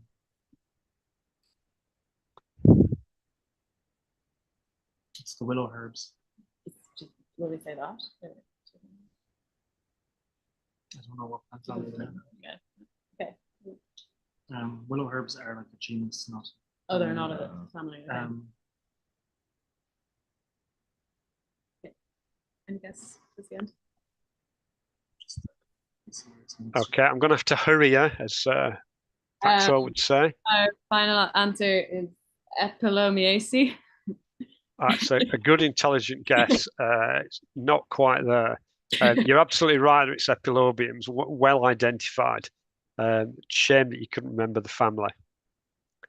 But well done, and we'll see you in the next round. Cambridge, are you there? Hello. Hello. This is the last round. I've just been reminded. Yeah, I was just in the zone, ready for another 10 rounds. Okay, what connects the common name of these species? Gallium verum, Alchemilla vulgaris, Spiranthes spiralis, and Cypripedium calceolus. So our final answer is they've all got the word lady in their vernacular name. Yes, fantastic. Good, really good answer. Lady's bedstraw, you might be aware, is the only yellow flowered gallium in the UK flora. All the rest are white. And that's meant to be a gift from God because Jesus Christ lay on a bed of lady's bedstraw. I'm not sure whether that's peer-reviewed, that reference, but it's one worth knowing. Okay. Not yellow as well. Yes, it is. Yeah. Yeah, it is. Okay, next one. Which family of marine flowering plants is named after a Greek god? Is that Posidonaceae or You said I've literally no idea. Yeah, Is that the pronunciation though? Yeah. Is it? Final answer's Posidonaceae. Or even Poseidonaceae, but yeah, we'll accept that. Well done. Good answer.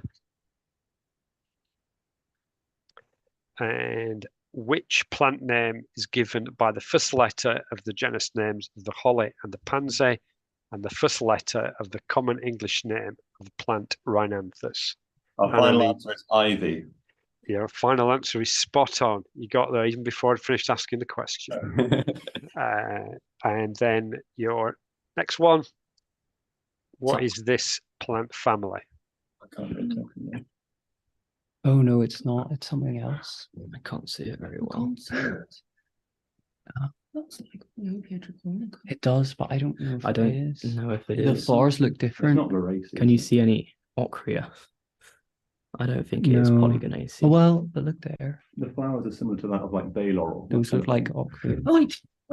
Yeah, that's the sheath. Is that a sheath? That's. I think it might just be another. Maybe it is. Should we just go with that then? Yeah. Our final answer is Polygonaceae. Okay, let's have a look if your final answer is right. Well done. It's a giant knotweed, typical knotweed-like hanging flowers there. It's Urachia, I think. Okay, well done, Cambridge. We'll move on to Manchester Met. Let's see how you get on. Are you all there? Hello? Not you personally, but the rest of your team. Yeah. Yeah. Yeah, he says you've stopped my video. Start your video because the host has stopped it. Okay.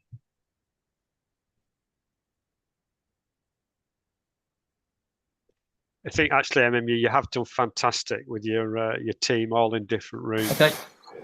Yep.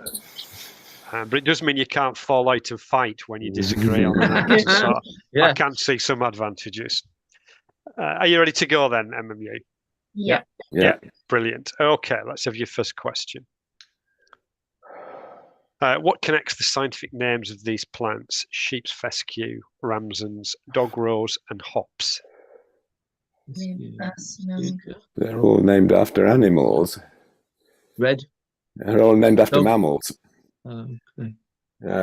Because the scientific names is Festuca ovina, Allium ursinum, which is a bear, ovina a sheep, dog rose is canina for dogs, and hops is lupulus for a wolf.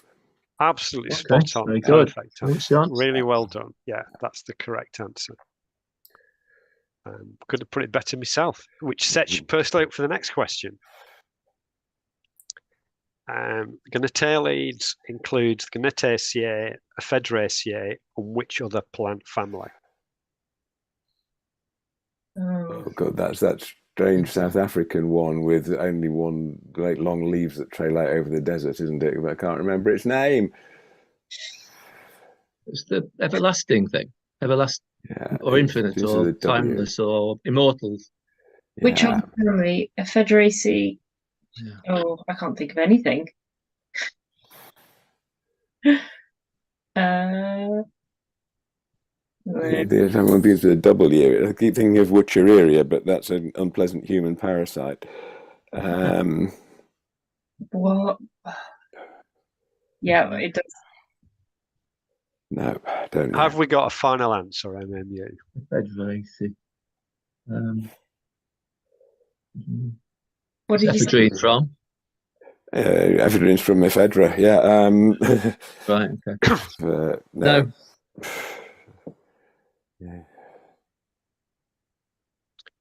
Is that a no? You've not got a Yeah, final we have answer? got an answer. We don't have an answer. That's a sorry. shame because you were nearly there. Well, which, yeah. Velvet I don't Chase, think yeah. we were that nearly there. Yeah. Yeah, it's a great sort of, it is, as you described it perfectly, a very, very strange group. Once thought to be the kind of missing link between the conifers and the angiosperms. We now know it's not that. It's a distinctive group within the angiosperms. And the source of ephedrine, decongestant. Yeah. Okay, next question then. If the starter to your meal was made from Cicer ariantinum, Sesamum indicum, Allium sativum, and Olea europea with a dash of citrus lemon, what might you be eating? Looks very hummusy to me. Yeah. Thinking hummus, the sesame and Yeah. the chickpeas. Yeah. Sesame, garlic, olive oil, lemon. So assuming that the other one is chickpeas. I agree. Yeah. Okay. Final answer, hummus. Final answer is absolutely spot on. Yeah, in fact, it's a good idea for me tea itself, really. Yeah, well done. And next question. Which plant family is this? It's ground. Oh yeah, it's ground pine. But yeah. Is it like Lamiaceae? Is it? Yeah. Not figwort. It could be figwort. What's figwort? No, it's not. It's ground pine is the plant, but I can't.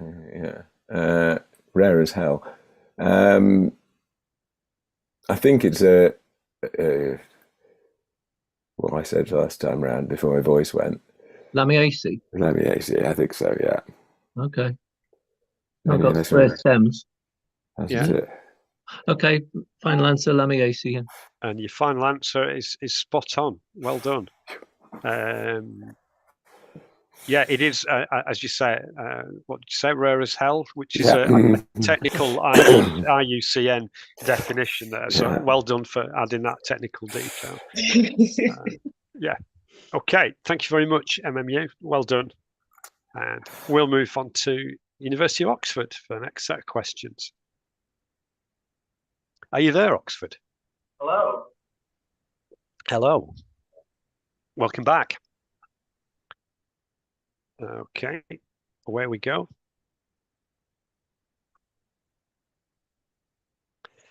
What connects the common names of these species? Umbilicus rupestris, Lapsana communis, Lathraea squamaria, and Pulmonaria officinalis.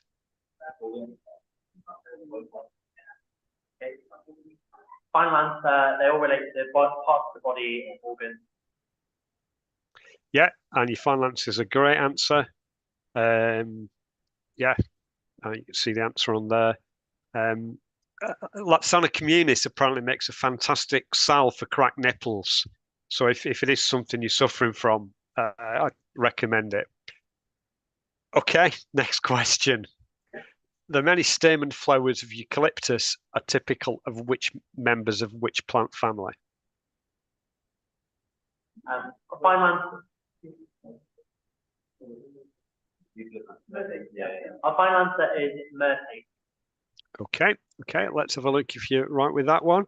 You're absolutely spot on. No hesitation with that one. Okay, the next question. The most important product derived from the Madagascar periwinkle, Catharanthus roseus.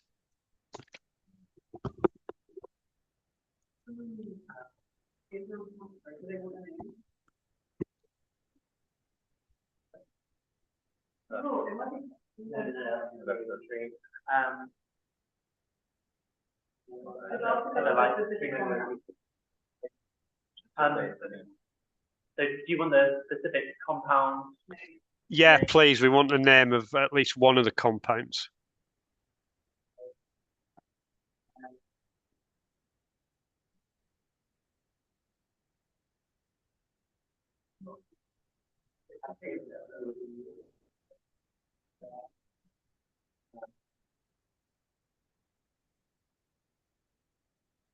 That's for you. Yeah.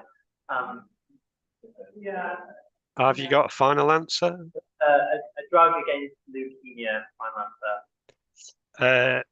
Yeah, you're right for the treatment, but what we're after, yeah, we're accepting that. Yeah, I'm giving that as an anti-cancer drug. Yeah, in particular, it's non-Hodgkin's lymphoma. It's treatment for it kind of cut the mortality rate from 95% to 5% when it was introduced. So yeah, fantastic discovery. Okay, next question. What is this plant family? Our final answer is Ranunculaceae.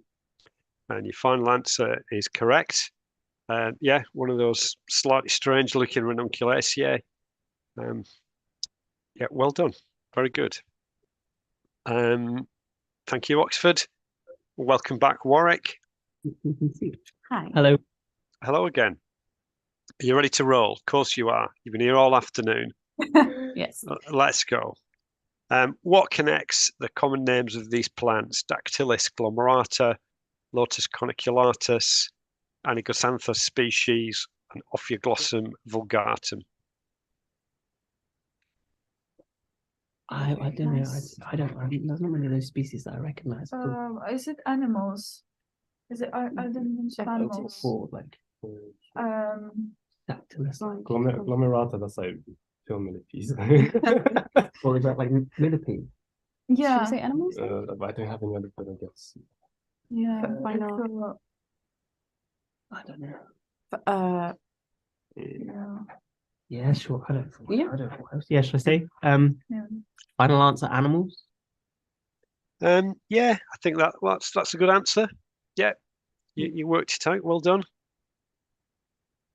Your next question then. To which plant family does Swainsona formosa belong? You seem excited. Is that lucky? Could be. It could be. So Leguminosae. It could be. Yeah, I would get. Yes. Yeah, sure. Yeah. Final answer, Leguminosae. That was a very confident answer and a very correct answer. Well done. We can't leave that one without mentioning the person who gave it its name, Swainson. Swainson had a fantastic botanic garden. He lived from 1748 to 1812, and that his money was made from selling a herbal treatment for VD, which he called French disease. Now, I think that says more about the French than the English. There's definitely money to be made in herbal medicine. Enough nonsense. Let's go on to your next question. What's so unusual about the spores of Equisetum? That's. It's not like it's what is it spread by water? I don't know if that's something that's unusual. But it's spread by water. I'm not sure if they can also be by wind. Potentially, I don't even know if it is Isn't that water. like Is it because usual though? is it Like by because they're wind? from a plant? I don't know. Is it 'cause it's like a plant? It's more planty. Yeah, maybe. Oh, I don't know. I don't know. Really. Yeah, That seems like such an obvious answer. They just get like because it's We don't have any better guess, right? Okay. Yeah, we don't have a better guess. So final answer: it's from a plant. It's a wild guess, but it's complete nonsense. But, Yeah. which you knew, of course. No, the amazing thing is that they jump. They have these structures called ilatas attached to them, and they respond to humidity. And when it's damp, they coil up, and when it dries, they obviously dry up and expand and cause it to jump. And basically, it seems to be an adaptation for if they fall and it's wet and then it dries out, they can jump up enough to go into the airstream, and away they go and disperse. It's why they get into everyone's gardens. Never had no idea. Well, there you go. It's an amazing thing. Next question. What is this plant family? Tricky. What is that? Is it in water? Is that water? Is it seems like water, but I don't. Do we know any plant families? Plant families. Like Nymphaceae, obviously, but that's like that's water lily? It's not water lily, isn't it? I don't know what that. I'm not sure at all. That's quite a big one. I can't think of any more water. Arum? Arum, is that like Arum? That's the one. Family for? It's just like Arum. Maybe. Is that it? That's the Arum. There's no flowers. Is there any flowers? I can't see any flowers. Family, yeah, so it's definitely. Okay, I'm going to have to chase you for an answer here. Araceae? Araceae? Final answer, Araceae? Amaraceae? I'm not really sure. As final answer, Amaraceae. Okay. Sadly, you can't have that one. You were nearly there. Nearly there. And I would like to get it, but you didn't. So never mind. And I think that's your last question, isn't it? So we move on. Thanks very much for that. And thanks for that great last effort. And we move from Warwick now to Eden. Hi. You're there? Fantastic. You're there. Okay. I'm sure you've got the style of these questions now. We'll move on to your first question. What connects the common names of these plants? Lythrum hypsophila, hypsobifolia, Parnassia palustris, Polygonum aviculare, and Eriophorum vaginatum. Well, Lythrum hypsobifolia is grass poly. Parnassia palustris is grass. Is grass of Parnassus. Aviculare. It's gonna. So Eriophorum vaginatum is hair. It's hairs. Okay. So. What's our unifying feature then? I don't know. Is it that all the common names refer to grass? I mean, are they all grass? I don't. No. I don't Yeah, know, maybe. but it might be the best we've got. Yeah. All the common names are grass. And Yeah. Oh, yeah. They might not necessarily poaceae, but yeah. Our final answer is that while they might not all technically be grasses, all of their common names have grass in them. Brilliant answer, well worked out. In fact, none of them are grasses. Yeah. That's the key. It's why you should Not never grass, trust that's common names. So, yeah, well done. Next question. 2 short and 4 long stamens arranged in 2 whorls surrounded by 4 clawed petals is typical of which family? Oh no, that's Brassicaceae. Oh yeah, of course. Yeah. Our final answer is Brassicaceae, aka Cruciferae. Well done. Very good answer. That's a nice. Geneticists and crop breeders' favourite plants. Yeah, well done. Your next one. What animal might you most expect to find eating Pseudosarsa japonica? Panda. Panda? Yeah, that's bamboo. I don't know. Our final answer is a panda. It is indeed. Yeah, we'll accept that. Although any zoologist might want giant panda rather than red panda, but we'll accept on panda. Well, We know what they you can mean. make up their own quiz then. Yeah, you're right. And this plant family? Is that no? It's I think it's in a is it a triplex? So it's a chenopode. So it's a Chenopodiaceae. I think. Oh, those guys again. I think it's a Chenopodiaceae. Okay. Are you happy with that? Yeah. Our final answer is Chenopodiaceae. Okay. The answer we've got down is Amaranthaceae, I think. But I think it's changed its name. I think what you've given is the older reclassification name. And we will therefore accept that. That was a good bit of knowledge. And what you've got in front of you there is C. purslane, which got these fantastic grey leaves, which is a salt exudate. If you lick them, they taste salty. It's a salt marsh species. Yeah, well done. Very good answers. Thank you. And then we move on to Royal Botanic Gardens at Kew for our last round and our last competitors. Here we go. Oh, we need to. He's on the agenda. Yes. Yeah. Well, if you're there, you are there. Yes, you are. Yeah. Remember that you've got the extra question, so you're going to get 5 questions now, and your extra question is your first one. Yay. Here we go. What is this fern genus?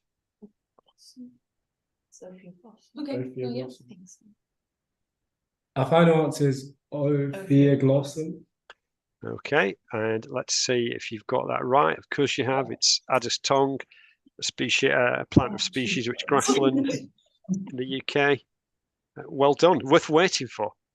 Okay, then what connects the common names of the following plants? Lemna minor, Stellaria media, Chenopodium album, and Chenopodium rubrum. Do you guys know the common names of any of those? Stellaria? No. I have stuff white and red, and then small and medium.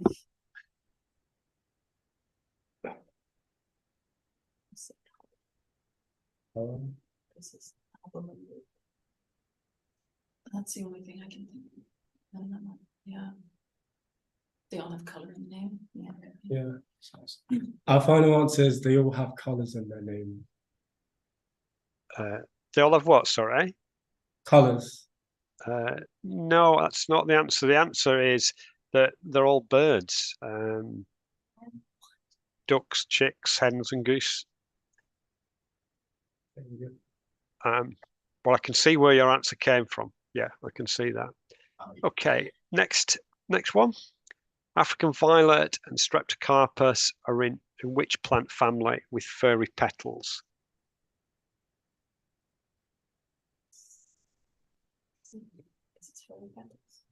What was it?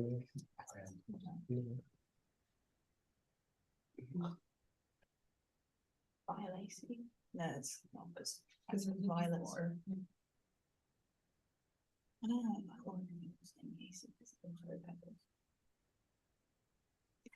We'll just say it. We don't really. Do we have anything else?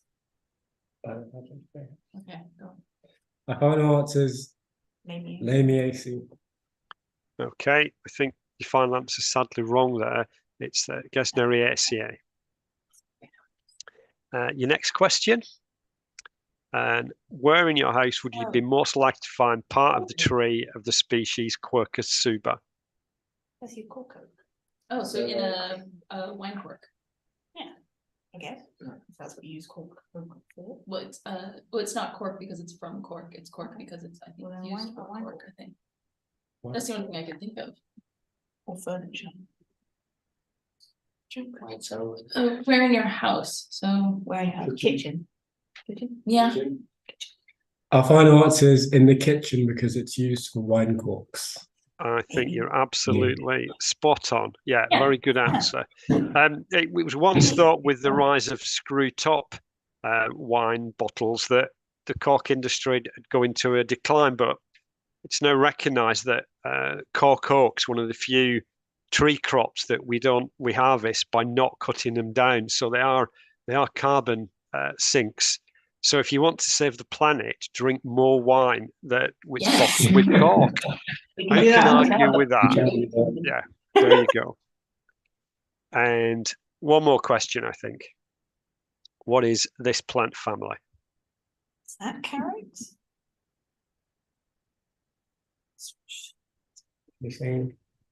So, what was Cyperaceae, yeah. Yeah. I don't know. That's all I can think of. It literally don't at me. Our final answer is Cyperaceae.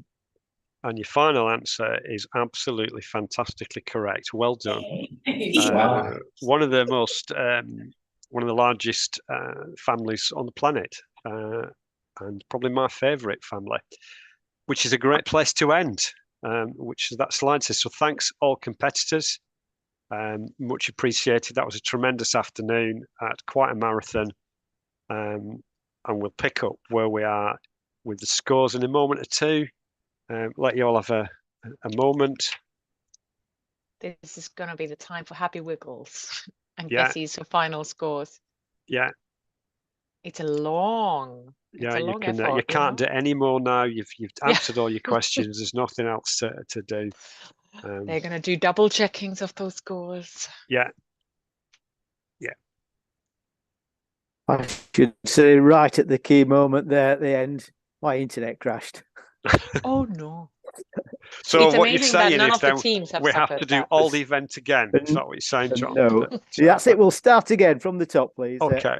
Well, we'll get it right this time. Everyone will know the answers. It'll be great. Yeah, just let me check the scores that have just come up. Yep. I think the leaderboard is up and it's the same as mine. Okay. We've got a winner. The leaderboard is being published.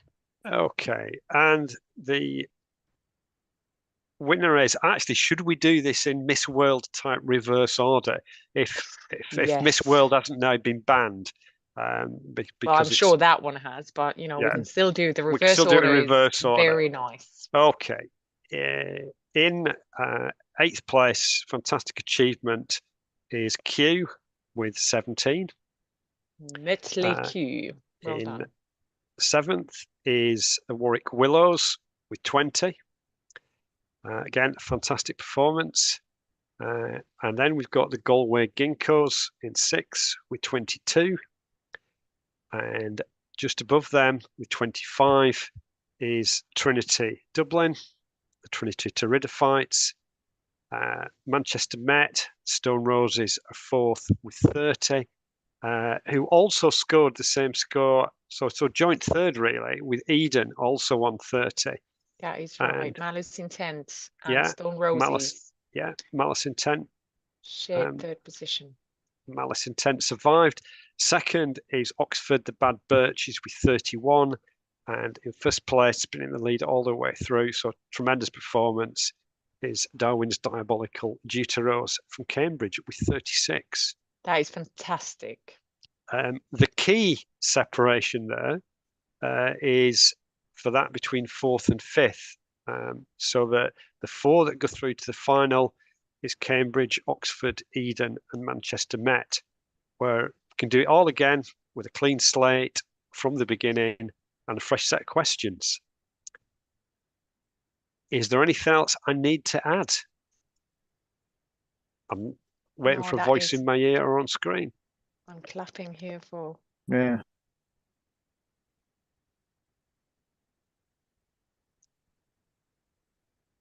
I'd like to thank my co-host Tina for doing a fantastic job. I thought for a spell early in the afternoon she'd done a runner and decided against it after all when she switched the computer off and couldn't cope anymore. But that luckily was she that came was Malice back. Intent. That was Malice Did Intent. a great job. So thanks. It's been a real privilege and hosting with you this afternoon. It's nice to have been part of it. What a fantastic thing, actually. The people who are behind this, I've got to congratulate you. You've come up with a genius thing that will last, I'm sure. I go away really optimistic. John Warren and I go back a long time. Sad to say, John. And one of the things that we've kind of been had all through our professional lives is that plant science is dying and botany is dying and nobody's interested. I've never ever been more enthused and more optimistic for the future. And what we've seen this afternoon is proof that that's exactly what we've got. We've got a fantastic future. We've got some really bright, knowledgeable, engaging individuals, and great optimism for the future. We're just going to have to up our game, though. I mean, look how the Cambridge team did. We're just going to have to make these questions even harder. We are. Hardly dropping a mark. It's unbelievable performance. Yeah, we're in for a great time in July in Nottingham. And, of course, everybody's invited. So all the teams that have competed today and all the teams that competed last week, then hopefully we'll see you all in person for the first time since 19 when we were all together at Liverpool. Then Bucky's actually going to be get together face to face, but in this time at Nottingham University. Yeah, that'll be a brilliant event, no doubt about it. Okay, I'm here. Dr. M, final words. Yeah, well, absolutely fantastic. I've just been sweating, trying to sort out those missing questions. And then B, just preparing a couple of final slides, which are pretty Heath Robinson, but I'll put them up in a moment. But I just want to add my congratulations to those gone already to our wonderful teams. 9 teams we started with, and 4 we end with. Great botanical sporting prowess there, I would say, and quite clear top 4 going through to the semi-finals and finals. It's going to be really exciting in Nottingham, but of course everyone will be there. All the teams will be there. We very much hope. So that's a first since pre-COVID pandemic that we're actually able to get together. I want to add my thanks to our 2 wonderful chairs. You really stuck with what we've found this year and previous years, that we have contrasting approaches and styles. And I love both, really great. And the extra information and how you dealt with the drama, I think, particularly Tina, I thought you were just absolutely spot on there. And I really paid for my love of drama, because it was quite tough to try and find that missing question, particularly for Q, because I didn't expect to have to look at the questions. But anyway, that aside, maybe I will just put up the slides. Are we planning to have a chat with teams? You could have brought some teams on and had a chat while I was busy there. because the teams are here. So maybe maybe that's the way we should actually play it. But what do you think? We could bring on the 4 runners up.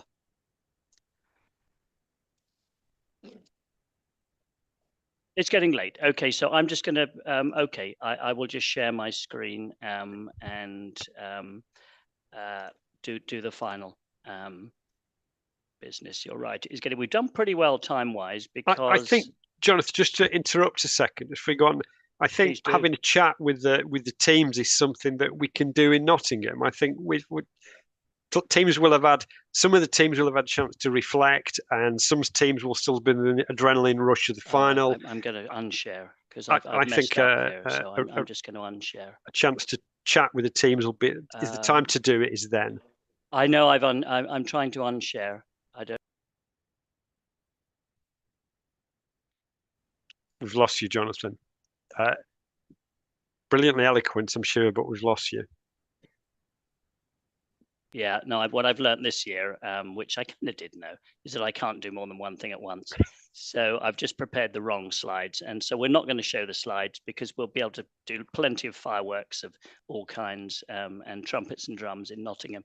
So just to say commiserations to our runners-up, University of Galway, Trinity College Dublin, Royal Botanic Gardens Kew and Warwick. A round of applause for your great work today. Absolutely.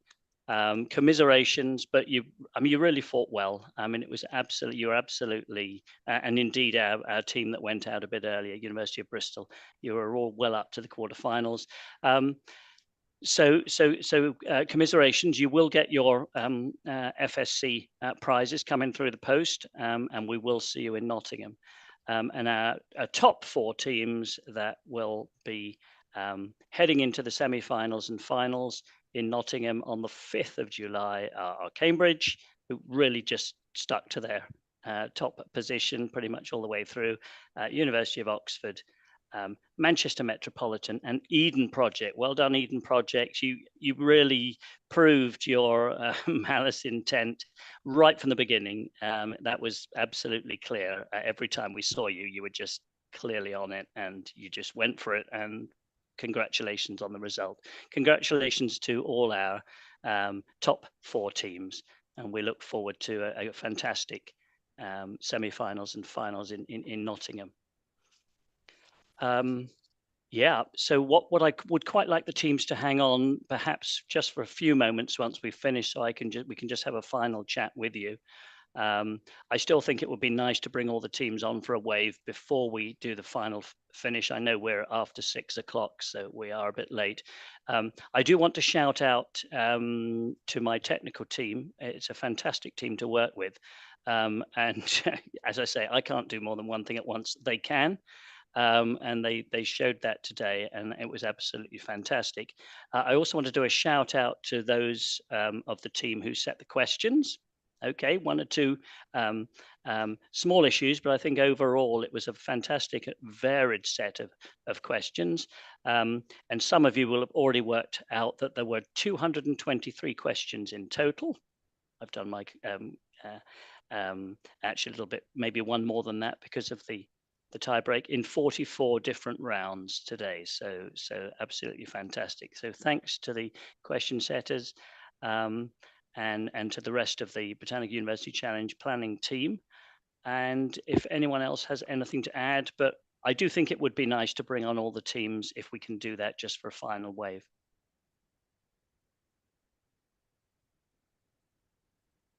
I appreciate that we are a bit late and that some of you will have to head off, but yeah.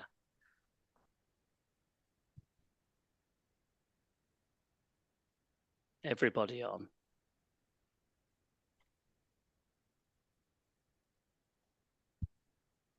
Brilliant, absolutely fantastic after. I knew it would be, but there we go. Thanks all, one and all. Yeah, we'll finish. Yeah, absolutely. We'll say cheerio to our wonderful audience. Thank you for sticking with us and for commenting in the chat.